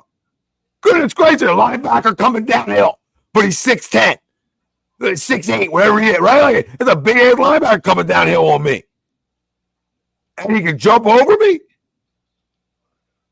You all want to hate, yeah. Everybody wants to put a hate hat on. Like, if you love the sport, you call it what it is. Greg wouldn't even look at the camera. You're the worst. Question. That's how disgusted he was by the question. He wouldn't even look up at me. I'm not team like LeBron all the time, right? But like we're talking about his career, and we're talking about the stretch of greatness. Greg, I think you're. Greg, forget winning, forget going. If Miami bothers you, then it bothers you. It bothers me, but at the end of the day, he still had to go win. He went back to Cleveland. He did them right. He did them right. He went back. He delivered. Like, come on. Like, we can take the hat off. He delivered. Right there, we forget about it. Yeah, am I tired of hearing about him? Sure. But, like, we can't run from it. I don't got a poster above my bed. But if you tell me it ain't great, I don't know what to tell people. Was he the greatest of all time? No. Are the points inflated? Sure. Right, I'm there. But don't tell me he ain't great in his time. To his spurt, it's him and Curry. Everybody has two guys, man. Everybody has two cats. Another cat they're going up against for a decade. Watch sports forever. And some other teams might dabble. All right? Those two are the best of their generation. Of their time of greatness, those two were the best. It almost seems like it's... You going to say no? Hold on, Trump. You going to say no? What? They're the best? Those two of their generation, their time playing, were the two best of their time. You can make an argument Kawhi and KD are better than LeBron. Neither of them stay on the court. No.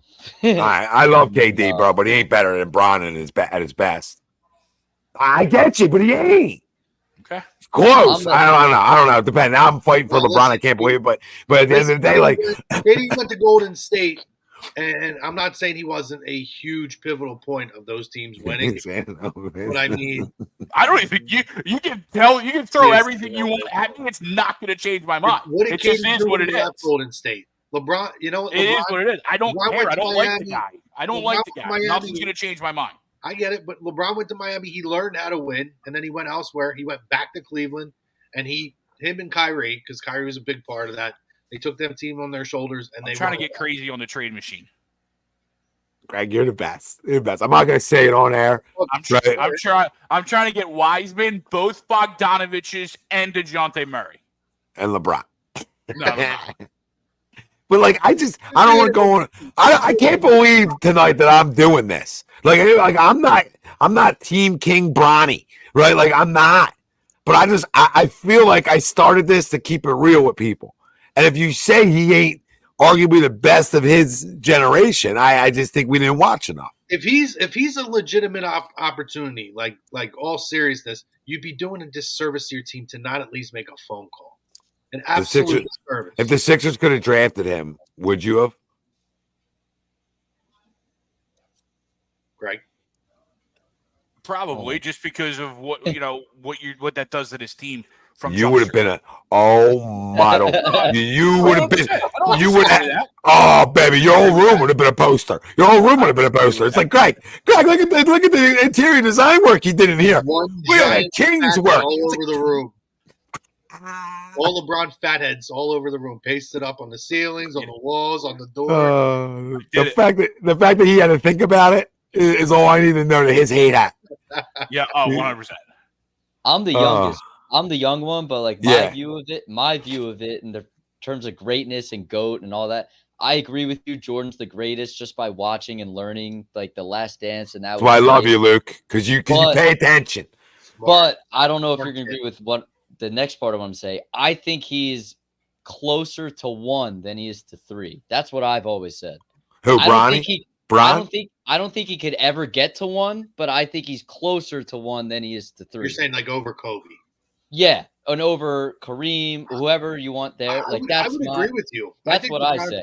I think of LeBron in terms of a gamer, in terms of a guy who goes out there and a competitor. I think Kobe's number 2, but in terms of the actual production and out there and what he is as a physical specimen and what he's done in his career, I can't argue with you. I do think LeBron's probably number 2. Competitive. If you want to talk race, that's what differentiated Kobe. That's what differentiates Michael Jordan from just about everybody. Is it was the same night in and night out, and they lifted the players around them to play at an incredible level. And I'm not saying LeBron hasn't made the guys around him better. Yeah, he went to the finals with me and you. No, that's what I was about to say. So, like, if you want to compare, I will never say this about MJ, but if you want to bring up Kobe, like the team that LeBron brought to the finals was ridiculous. It was horrendous. This team that we're complaining about right now, if they played that team in a 7-game series without LeBron, we win in 5 games. That's how bad that team is. And Kobe, I'm not trying to diss Kobe. I'm not. But at the same time, you know, that team that LeBron took as far as he could, he was never in his a million years beating that Golden State team. But he was so good that they gave Andre Iguodala an MVP in the finals for shutting him down, giving up a 35-point triple-double every single night. That's how good he was. Like, it's ridiculous. That's why I think he's closer to 1 than 3. But I agree that MJ's the GOAT. And to that point, I think that's what differentiates him, Kobe, and Jordan from a guy like a KD, right? Because you know, everybody said Kobe won his titles because he had Shaq. Well, what did he do? He came back, he circled back around, and listen, he had another Hall of Famer in Pau Gasol, and he had, you know, Meta World Peace, Ron Artest, whatever you want to call him. He had players there, but that was a whole totally different dynamic, and he was the unequivocal leader of that basketball team. And how many did he win without Shaq? 2 or 1? 3. 3? He won 3? He won 3. Yes. 3 with Shaq, 3 with Pau. I think. I know of at least 2. I'm looking up. I thought it was 2. I could be wrong. You're probably right because you didn't go to Google, Greg. So you probably nailed it. That you just went off your brain. Wouldn't give you love. 5. Yeah. He has 5. So he won 2 with Pau. He has 5 and Shaq is 4. They won in 09 and 10. And Bron has 2. I do think they might have lost the finals, though, Greg. To your credit, I think they might have lost the finals in there. Who's that? LeBron is 4. 4. I don't even remember what LeBron has. I just argued about him the whole time. Okay. 2 with Miami, he's got 2 with Miami, 1 with Cleveland, and 1 with the Lakers. Yeah, I forgot about the bubble. I forgot about bubbles. Yeah, but get the bubbles out. Now, you know, I don't know if I count that. I don't. Now I sound like a hater of them. But I can't get behind that. I can't. Mickey Mouse was there. Hey, Mickey Mouse production. What do we do? I know Chrome was just down there, but at the end of the day, like, Well, we can't act like they were not the best team in the league all year. That year, they were the best team going into the bubble. In the bubble, they were the best. It's easy to say 5 years removed, but when they won it, no one was surprised because they were the best team. They were the 1 seed. Fair. They were all of those things. So And If listen, they were the 6th seed and did that, I'm with you. But they And were the listen- best team all year. listen, the word Fair. going around Disney up there in Coronado Springs, up on that Dahlia rooftop lounge, is LeBron was a great tipper during that I'm time. sure he was. Sure he was. Got 800 Took bazillion care of the dollars workers at better King. than- Yeah, I'm sure he got something for it. But Facts. Yeah. In-season tournament title too. Don't forget. yeah. So Marty's got 4.5. He's in tournament championship too. Add that in. There's a banner. because 4.5. that wasn't rigged. There's another banner hanging up Listen, there. again, I'm not. We all circled. Let's circle back. We just were talking about would we trade for him, and it turned into his career here, and we're arguing. And winner wise, I probably put Kobe ahead of him. Okay, I might put Kobe ahead of him, but that's me having to sleep on it. Where I gotta go to sleep and think about it a little bit more. That's where I sort of end my conversation. It's I know who's won. Right. So to me, after one, which is it's debatable all day, right? After one, you could just spin around a room with it, right? You guys just said we said 10,000 words a night in a living room arguing about it hypothetically because that's what you could do, right? And then you start going, well, what about Shaq, right? And you start saying, oh, don't care, he's a big man. I've done this, okay? We've done this. We've all been there, all right? So we're gonna move off from it, but it's a great conversation to have. There's some of the funnest conversations and debates you'll ever have when you're listing greatness, where the guys rank to you. And last thing, I don't put Wilt in there because I never seen him play. So if I can never have my eyeballs on you or like at least see highlights of you, like I'm not getting enough highlight footage of Wilt. Like look great, you know what I mean? Look, I'm sure he was, right? But he's great, but he doesn't put on my list as guys I've either seen or I've seen enough video of. To find out, like, okay, all right, look at that. Like for Luke's point, look at Mike. Look at Mike. Yeah. Hey, Mike. Different breed. See, I always say Kobe was a knockoff Mike. Well, rest in peace, Kobe, because that's my dude, right? But I always said that's a knockoff Mike. Hey, Mike, relax. The people. I said, relax. Hold on. That ain't Mike. It's just, Mike's whatever. Man, Mike's the freaking. The $100 steak. The $250 steak. And Kobe's like the knockoff. Hey guys, I know you don't have as much money. It's $150, right? Still a great steak. He's a little knockoff. All right. I don't want to do like Walmart to Kmart or like or Nordstrom to Walmart. Steak, that's for sure. Yeah, but Kobe is like a Mike remix. Martian always is. I feel like Martian is in my brain on 90% of the shows we do. Yeah, like Pat, he's like underhanded. Yeah, Pat. Wilt's like I didn't want to. Wilt's like Wilt's shooting free throws like between his legs, like my son does that, and he buries it. Like, what are we doing? Like, I mean, all due respect to you, baby. Like, well, you're great. You're great, and you're great off the court from what we hear, too, right? So. The one knock on him, right, is at the end of the day, who was his guy? Who was his counterpart? It was Bill Russell. Who won the majority of those matchups? Yeah, but that Boston team was loaded. Pretty damn good too. Yeah, that Boston team, like head numbers. Russell did a pretty damn good job defending him. Yeah, I'm not just talking about they won the championships, but Wilt was contained in a big way due to going up. So Russell's in the conversation when you're talking big men. Yeah. All right. So we talk Sixers. We're a pretty clear sweep on DeJounte. No, I'm not gonna say it. DeJounte Murray. Thanks for getting back into the game, Tom. By the end of the decision, we all decided we're getting LeBron tomorrow. Yep. But Murray would be a great fit, and there's some other great fits out there. Before we wrap this up, Tommy, everybody now, we've all talked about a bunch of names. Everybody say the one name that you think or would like for them to get tomorrow. Just real quick, circle the room. I'll say mine. I think most realistic maybe that I would like to, and I think would be the better fit would be I would go Markkanen. I think Markkanen would be a tremendous fit for this team.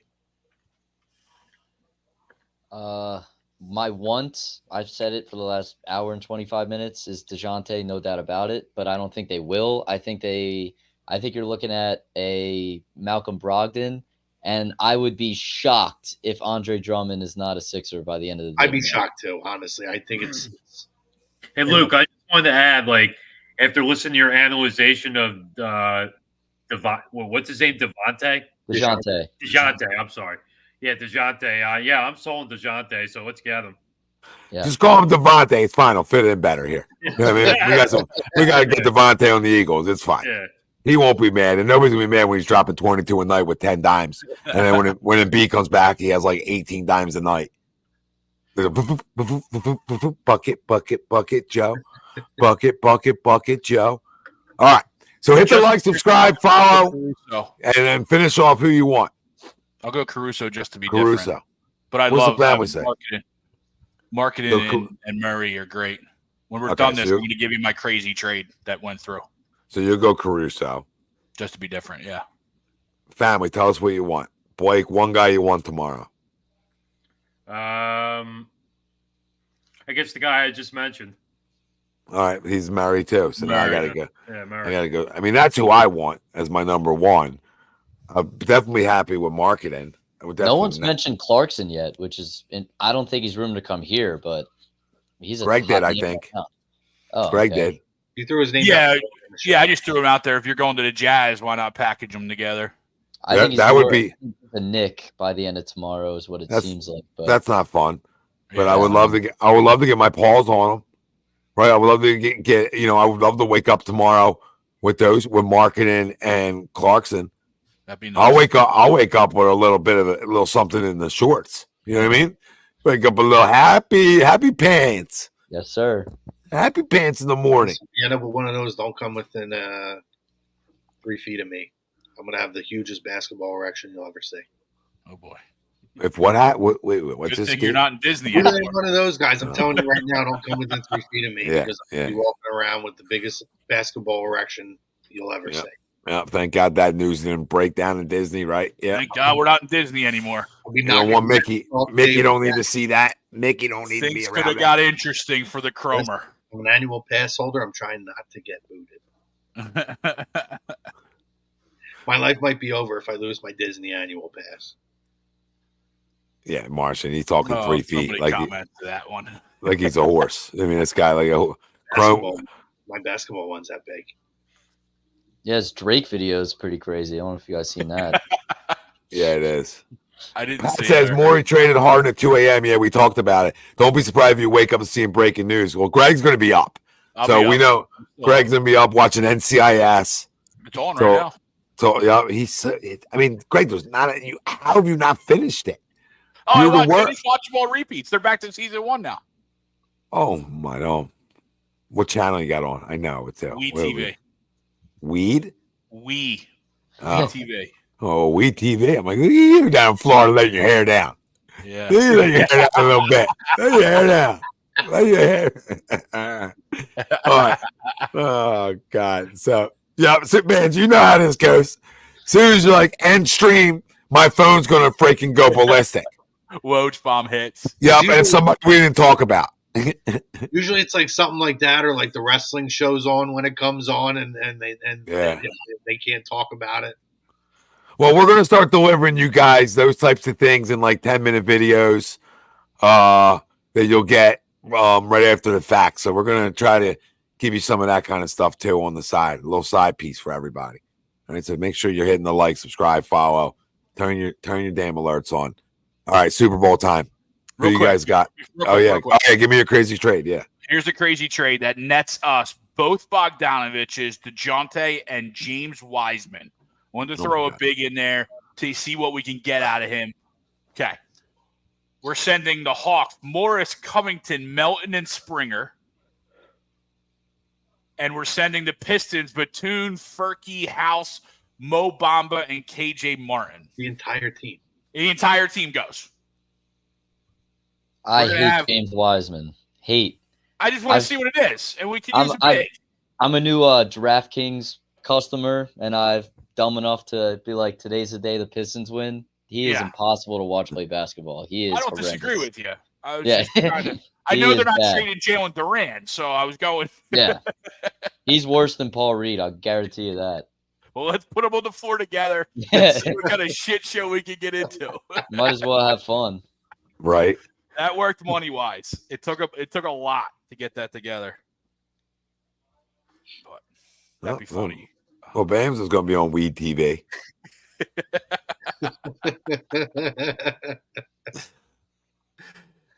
All right. Super Bowl time. I already know what I got. So, I don't know if you guys want me to lead off. I don't care. Go for it. 34. Whoa. Yep. Come have fun with me. 34, 24 Chiefs. All right. Screw the Niners. I hate them. Absolutely hate 'em. I've never hated a team more, and I sat through Cowboys years. Never hated a matchup more. Yeah, not a fan of that. This is Always talking. Always talking. Yeah, after Debo making his comments, I absolutely despise them now. I can't wait till we play them again. I can't wait. Yeah, me too. Yeah, it's not fun. Oh, I got 33, 27 Chiefs, Kansas City. Let's go. I'll go 24-17. CBS has had the 3 back-to-back-to-back worst Super Bowl ever. And I think that, I think Purdy with this quick Chiefs defense finally gets showed up on a big stage most of the game. So I think it's a low-scoring game, relatively. So you got 24-17 who? Chiefs, sorry. My bad. Okay. Blake? Yeah, I could see this being a relatively low-scoring game, so I think I'm going to go.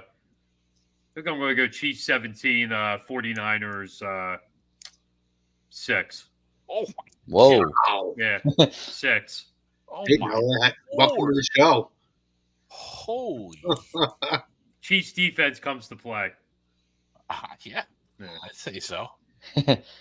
They might have to do what we did and knock all their quarterbacks out in order for that to happen. Goodness, I would love to see that happen. I mean, it'd be the worst Super Bowl. I mean, to me, it's already the worst Super Bowl matchup. Well, that's what I'm saying. It's already the worst Super Bowl. So. It's already the worst Super Bowl. So why don't we just throw another bad score in there and just make it make it the worst Super Bowl? Yeah, exactly. Just make it the worst Super Bowl while we're at it. Can you imagine that? Can you imagine if Tom won a Super Bowl 7-6 and then all the people now trying to go back at Tom for winning a 7-6 Super Bowl? You can't count that. You can't count that. I'm not a fan of this matchup. Don't like either teams. But I'll go 27-21 Chiefs. Niners are winning. Yep. I just couldn't pick them, even though to be the other side, I still couldn't bring myself to. No, they got a perennial loser as a coach. Niners are winning. Tobias is getting traded, guys. It's all. I can't wait for that to happen. Who's getting traded? Lock it all in. Tobias. For LeBron? We were all unanimous on that too. Because we were all unanimous on it. That's my 3 takeaways. Niners are winning. Tobias is traded. LeBron's going to be a sixer. Lock it in. Bold predictions. Lock it in, baby. Let's go. Could you imagine the next 24 hours? If that happens, and then going into the weekend, and then that happens, and then we're like, oh my God, this is really coming true. We're the worst. Super Bowl's in Vegas. All the money's on Kansas City. It's hard to imagine Chiefs are actually going to win the game, to be honest with you. Agreed. Look at you guys. That's the scary thing. Look at you guys. Look at you two bookers. Look at you two studying the books. Right? Studying the books. Been there. Oh, no, my counts were zero. If I was studying the books, my counts wouldn't be at 0. I was studying the Super Bowl books. I see you two, right? Go load up on the Niners then. Go load up on Kyle. You trust that dude? Load up on him. They call that the emotional hedge. You're right. There you go. You are smarter than I just gave you credit for, Luke. I apologize. I'll see myself out. I was State thinking- education. just use the word that I didn't know. You know what I mean? I was like, "Ooh, that's a new terminology for betting." Yeah. Didn't know that one. All right, my fault. Emotional hedge. I did not know.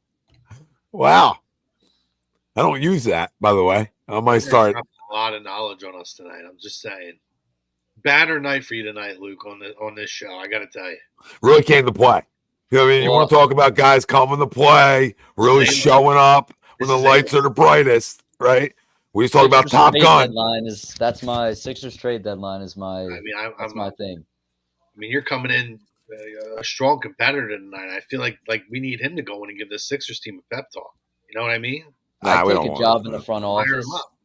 I would take it. Yeah, I would be. See, I think I would move too many players, but that's just me.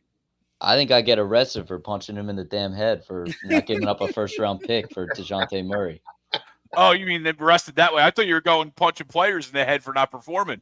That's where I thought you were going. I mean, I'd probably get arrested for punching Furkan. That'd be A1 for me. No, you gotta go. I'm sorry. I love Furky, don't he? His boy. I cannot do it with Furkan. Me? If I never saw him in a Sixers uniform, I've been saying this for the last 3 years. If I never see him again, I'm good. I'm not a Furky cat.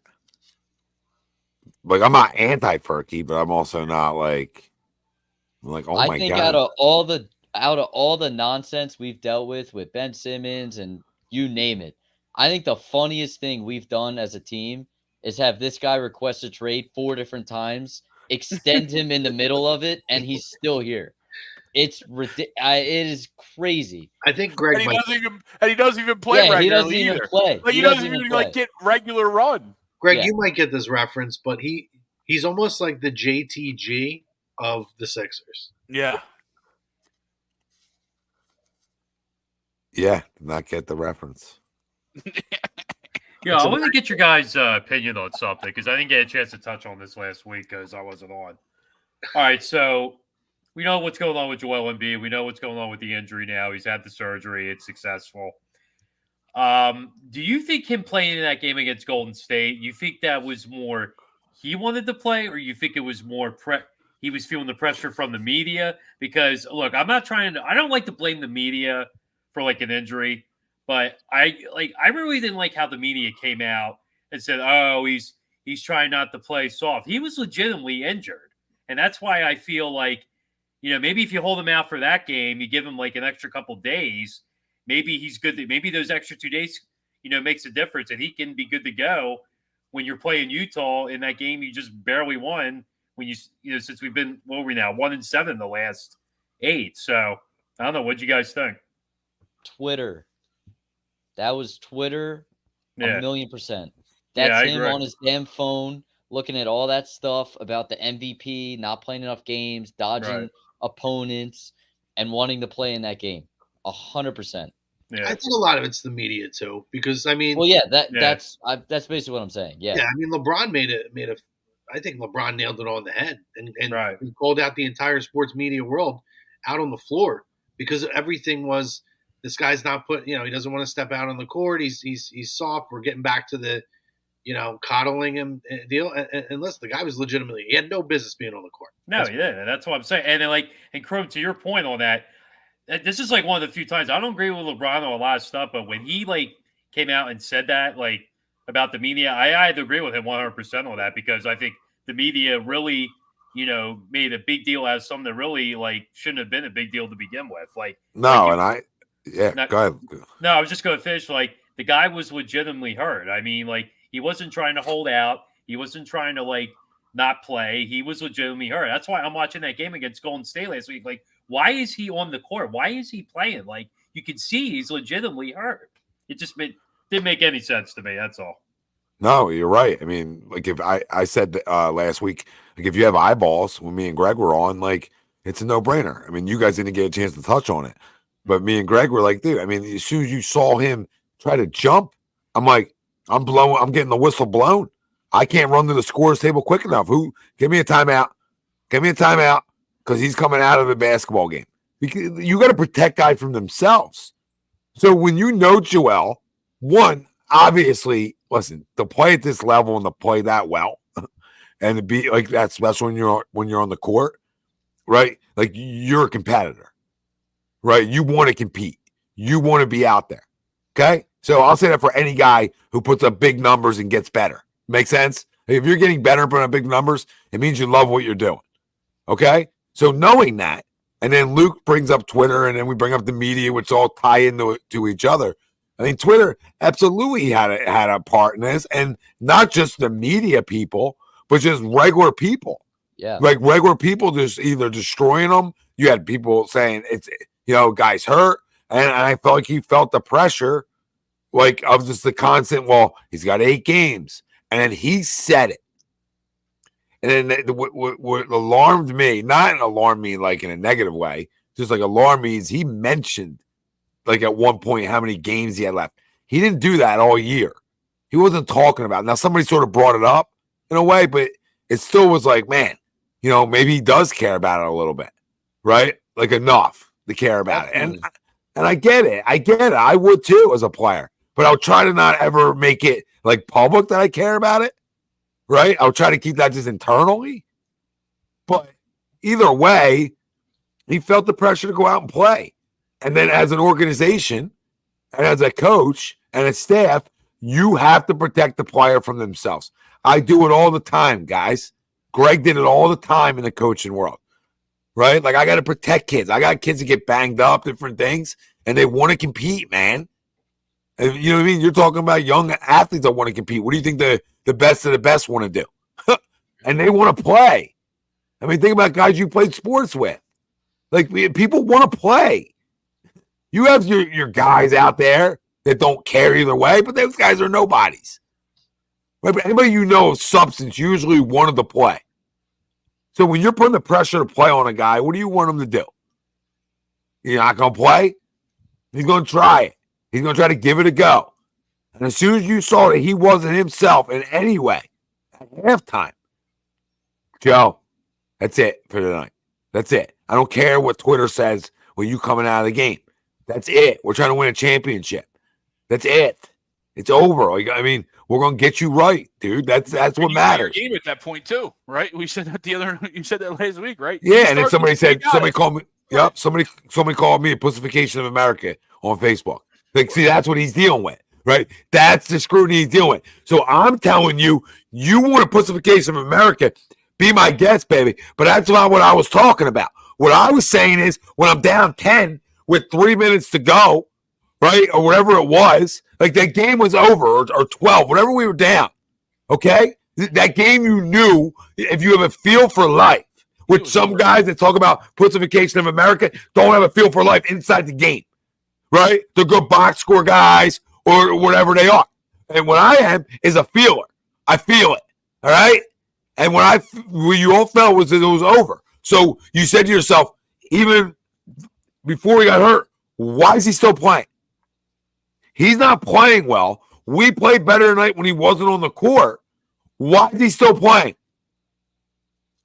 And that is the organization not coddling, being scared to say no. And I get it. You don't want to piss them off. But come on. You can at least hit the buzzer and get him out with 5 minutes left when it's a wrap, or 4 minutes left. All right, babe? So you can miss me if I'm worried about him coming to my damn office. I don't care. I don't care if somebody's 7-1. Come into my office as a coach. Come have a seat, and we're going to keep it factual. Like I tell my kids all the time, I ain't lying to nobody in here, ever. I don't lie to you, right? I don't lie. If I think you had a tremendous night, you get a tremendous night. If I think you stunk up the joint, you didn't want to be here, you're going to hear from me. I'm going to say hello to you. That's all. Just like, yo, I tell guys all the time, you ain't 12 no more, baby. You ain't young, and you can say that with Embiid. You're a veteran. When you're a veteran, right? When you're a veteran, it gets a little harder to deal with. And you can say the same thing in baseball. As they get older, it's a little more challenging in ways. Because now you have some egos involved. I did it this way my whole life. Well, guess what? Your whole life, and you got guys playing, you got guys suiting up that are tomato soups, as Uncle Sweeps like to say, all right? And came tighter shoes but mommy and daddy want them to play travel ball at 10 or 11, and you hit 3 home runs off that guy. So, okay. Yeah, you got a good swing, but the way you're getting some places isn't good enough, right? Like, but guys have a hard time at changing. And my whole rant is you got to protect guys. You got to change guys. You got to say, I don't care. Like, this is what you have to do. This is what it's going to take to be successful. This is what it's going to take to win a championship. I'm sorry for my rant, but these are the things that are going to take. It's going to take you sacrificing, throwing the MVP down the toilet, right? Make people argue on Twitter when you play 58 games, but you average 37 a night. Let them all argue how you should have been.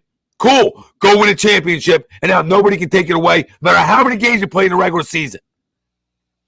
And if you don't understand it, right? And I love Joel. If you don't understand that combo, and that bothers you, I'll get on the phone with somebody right now, and we'll make sure we get you out of here. Yeah. That's how it works.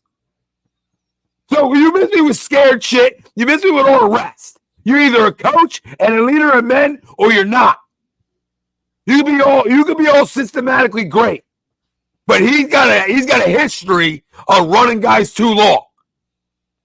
So Nick Nurse just goes under the radar here, like he has no blame in this. You're a leader. We crush other guys all the time. We got Nick Sirianni. I was yelling and screaming about him. Guy took us to a Super Bowl. Right? Won the 3 straight postseasons. I smoke him at times, and I love him at times. It's how it goes. But you ran your star player into the ground. For what? For what?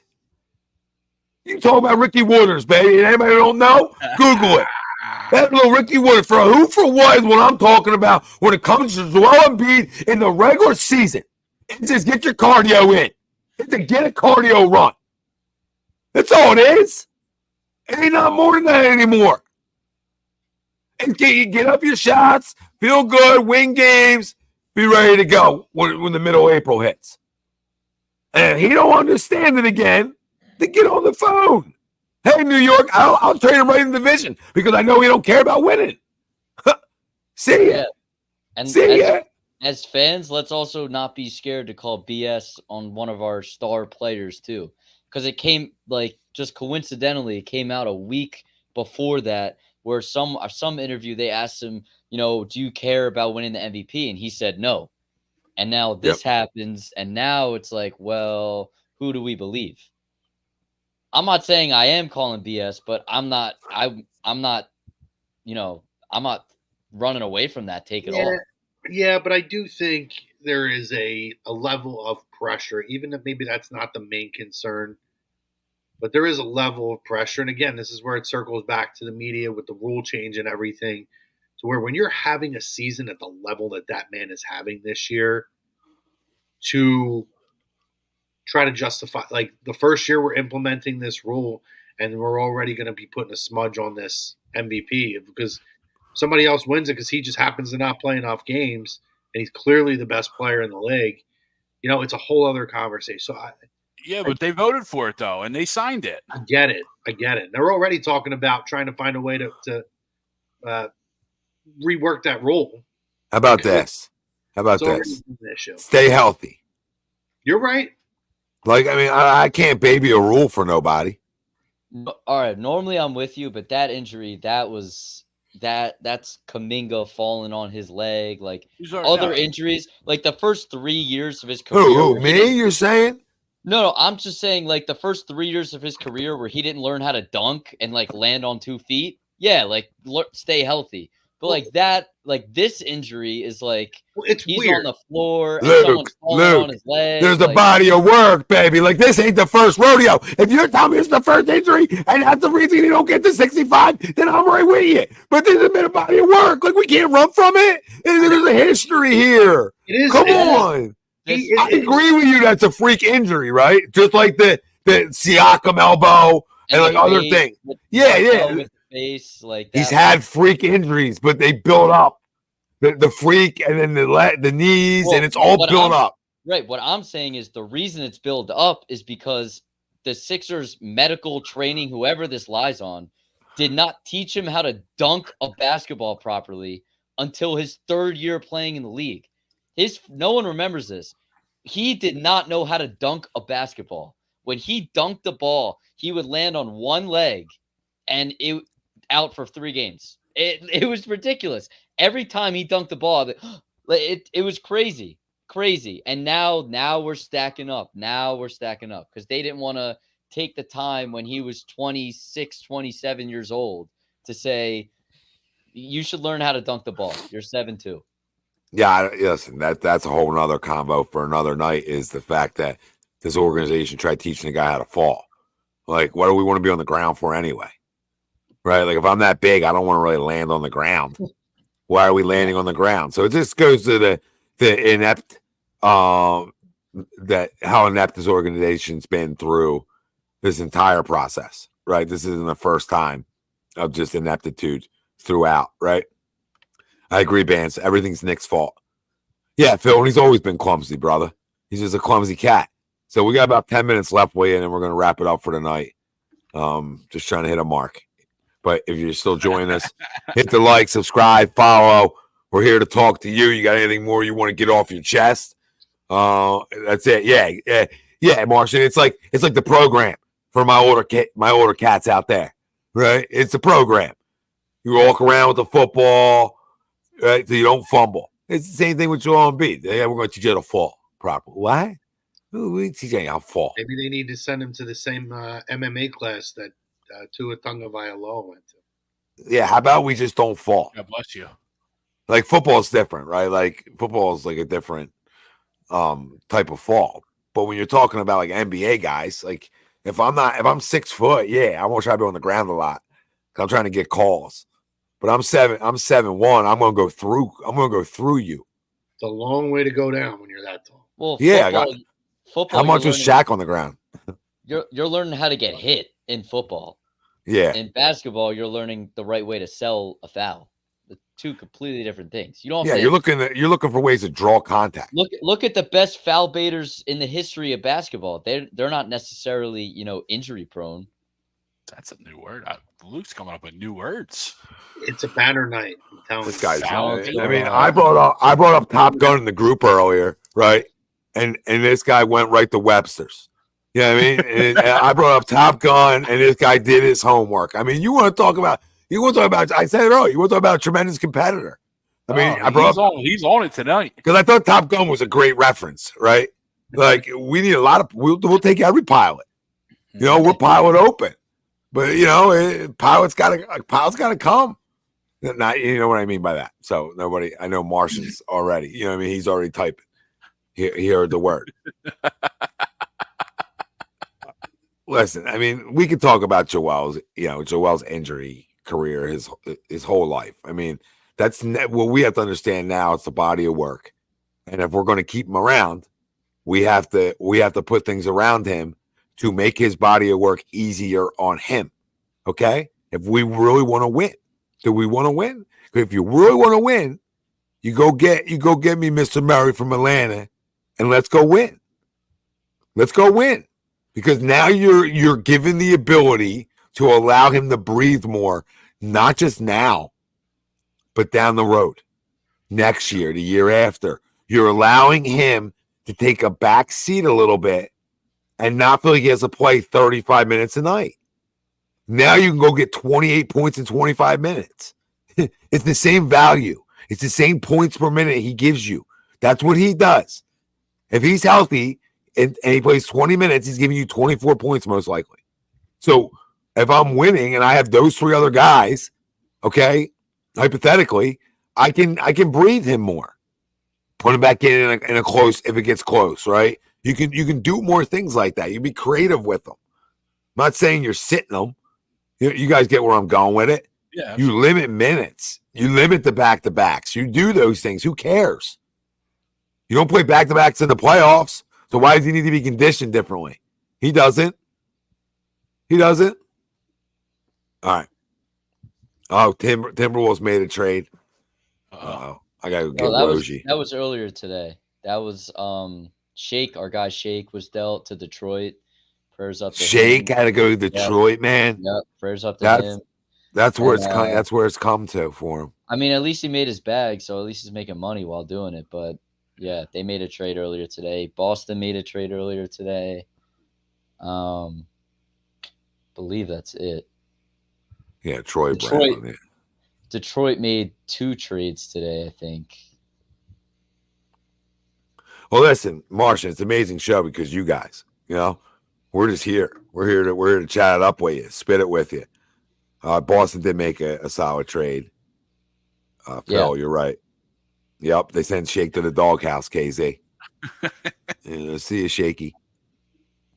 So listen, I mean, Tommy, by the way, he got a tribute video when he came back. I was at the game. He shaked it. Yeah, a little tribute for him. Yeah. What, Joel choking him? Anybody now? I forgot about Joel that choke him out? No, that didn't make the cut. That didn't make it. That was Bubble, right? Was that Bubble? Yep. I think Bubble so, yeah. choke? Yeah. That was because that's all. You just choking because of Ben. You know what I mean? You're just really choking because you're playing with Mr. Softy. Yeah. So he's going to choke somebody else out. You know the wasn't Kardashians. Ben hurt for that? Yeah, that's what I'm saying. Yeah, he was yeah. hurt. He was hurt. He had the Kardashian choking him out, so Joe didn't want to double choke. You know what I mean? He didn't want to double choke him. Oh, man. Could you imagine giving Shake a tribute video? I know, I agree. And I love me some Shake. I love me some Shake. Everybody share. They gave Matisse a tribute video when he came back last year. Yeah, what, like not making the free throws after the pass? Not making any shot ever? Yeah, just like not making a 3 ever. And then we traded him there and he made a couple threes and everybody's like, see? Yeah. See what we did? We gave up on him too early. Yeah, and he stinks. The only guy I like is, but he plays with a pimp, right? So it's hard to like how much do I like him? Is like Isaiah Joe. Right? Joe. Yeah, but again, I gotta put it in context on who he plays with. I mean, he's playing with Chet Holmgren, who's a freak, who I said I would trade. Like if you told me right now, you give me Giddey, you give me Chet, you give me, I forget who else it was we said. Dang, and then whatever else, and then it was Embiid, and you give us picks back, we're in. I'm in. Oh, another Isaiah Joe. Another Doc Rivers victim, Isaiah Joe. Yep. He's playing great basketball right now. Good luck. Yeah, he'll get a tribute. His tribute might be long now. It might be all OKC highlights. Now we got like 3 minutes left. Now, do you make that trade? Now, I'm not running to make it, but it's like, I might have to make that deal. They're not giving him up at all. Who, Chet? Oh, I thought you were talking about Isaiah Joe. No. I said, would you go if you just say, okay, hypothetically, I'm done. Would you? And you pick up the phone, you call Oklahoma City, and say, "Hey, listen." They're the first team I'm calling because they got every pick in the damn world. They got a unicorn. Yeah. Well, they got a couple, and SGA is a unicorn for real. But Chet's a unicorn. Like I would like to find out what Chet is in 5 years from now. I don't want to get out. We're trying to trade Embiid, but in no world, yeah. All hypothetical because I'm not trying to trade my son. Just talking. I would really have to consider if you give me Giddey, Chet, Dang, and you give me like whatever 2 or 3 first. I might have to be like, okay, I might have to do it. I'm not telling you like it's the greatest deal of all time. I'm saying I'm not making a Charles Barkley move because Giddey's a ball player. I mean, Josh Giddey's a ball player. Now, again, I don't know if I want to say this out loud. I mean, I don't know if I want to say what I'm about to say, but like I ain't trying to be white man can't jump here, or not. I'll just leave it at that. I ain't trying to be white man can't jump. Even though I'm getting 2 of my Caucasian brothers back, I don't know how good I feel about that long term. Now, the more I think about it, unless one of them is Larry goddamn Bird. But that being said, I'm in. It's almost like the cornerback. You know what I mean? Like I'm good. I'm good. Are you gonna be the one to take the kid from Iowa this year? Are you gonna take him? Yeah. Are you taking I ain't that dude, but I'm good. You know what I mean? Like I know how this works. But that makes me laugh. You know what I mean? I know some people would laugh at that. Phil's laughing because I'm just having fun. But you got to take the 2 white guys back. I just thought of that. I didn't think about that on Sunday. I'm like, oh my God, are we even that good anymore? Like, what do we got? A bunch of JJ Redick's running around. Look at it. We're like Haddonfield basketball. You know what I mean? Everybody knows South Jersey basketball, like Haddonfield basketball. You got this great ball movement.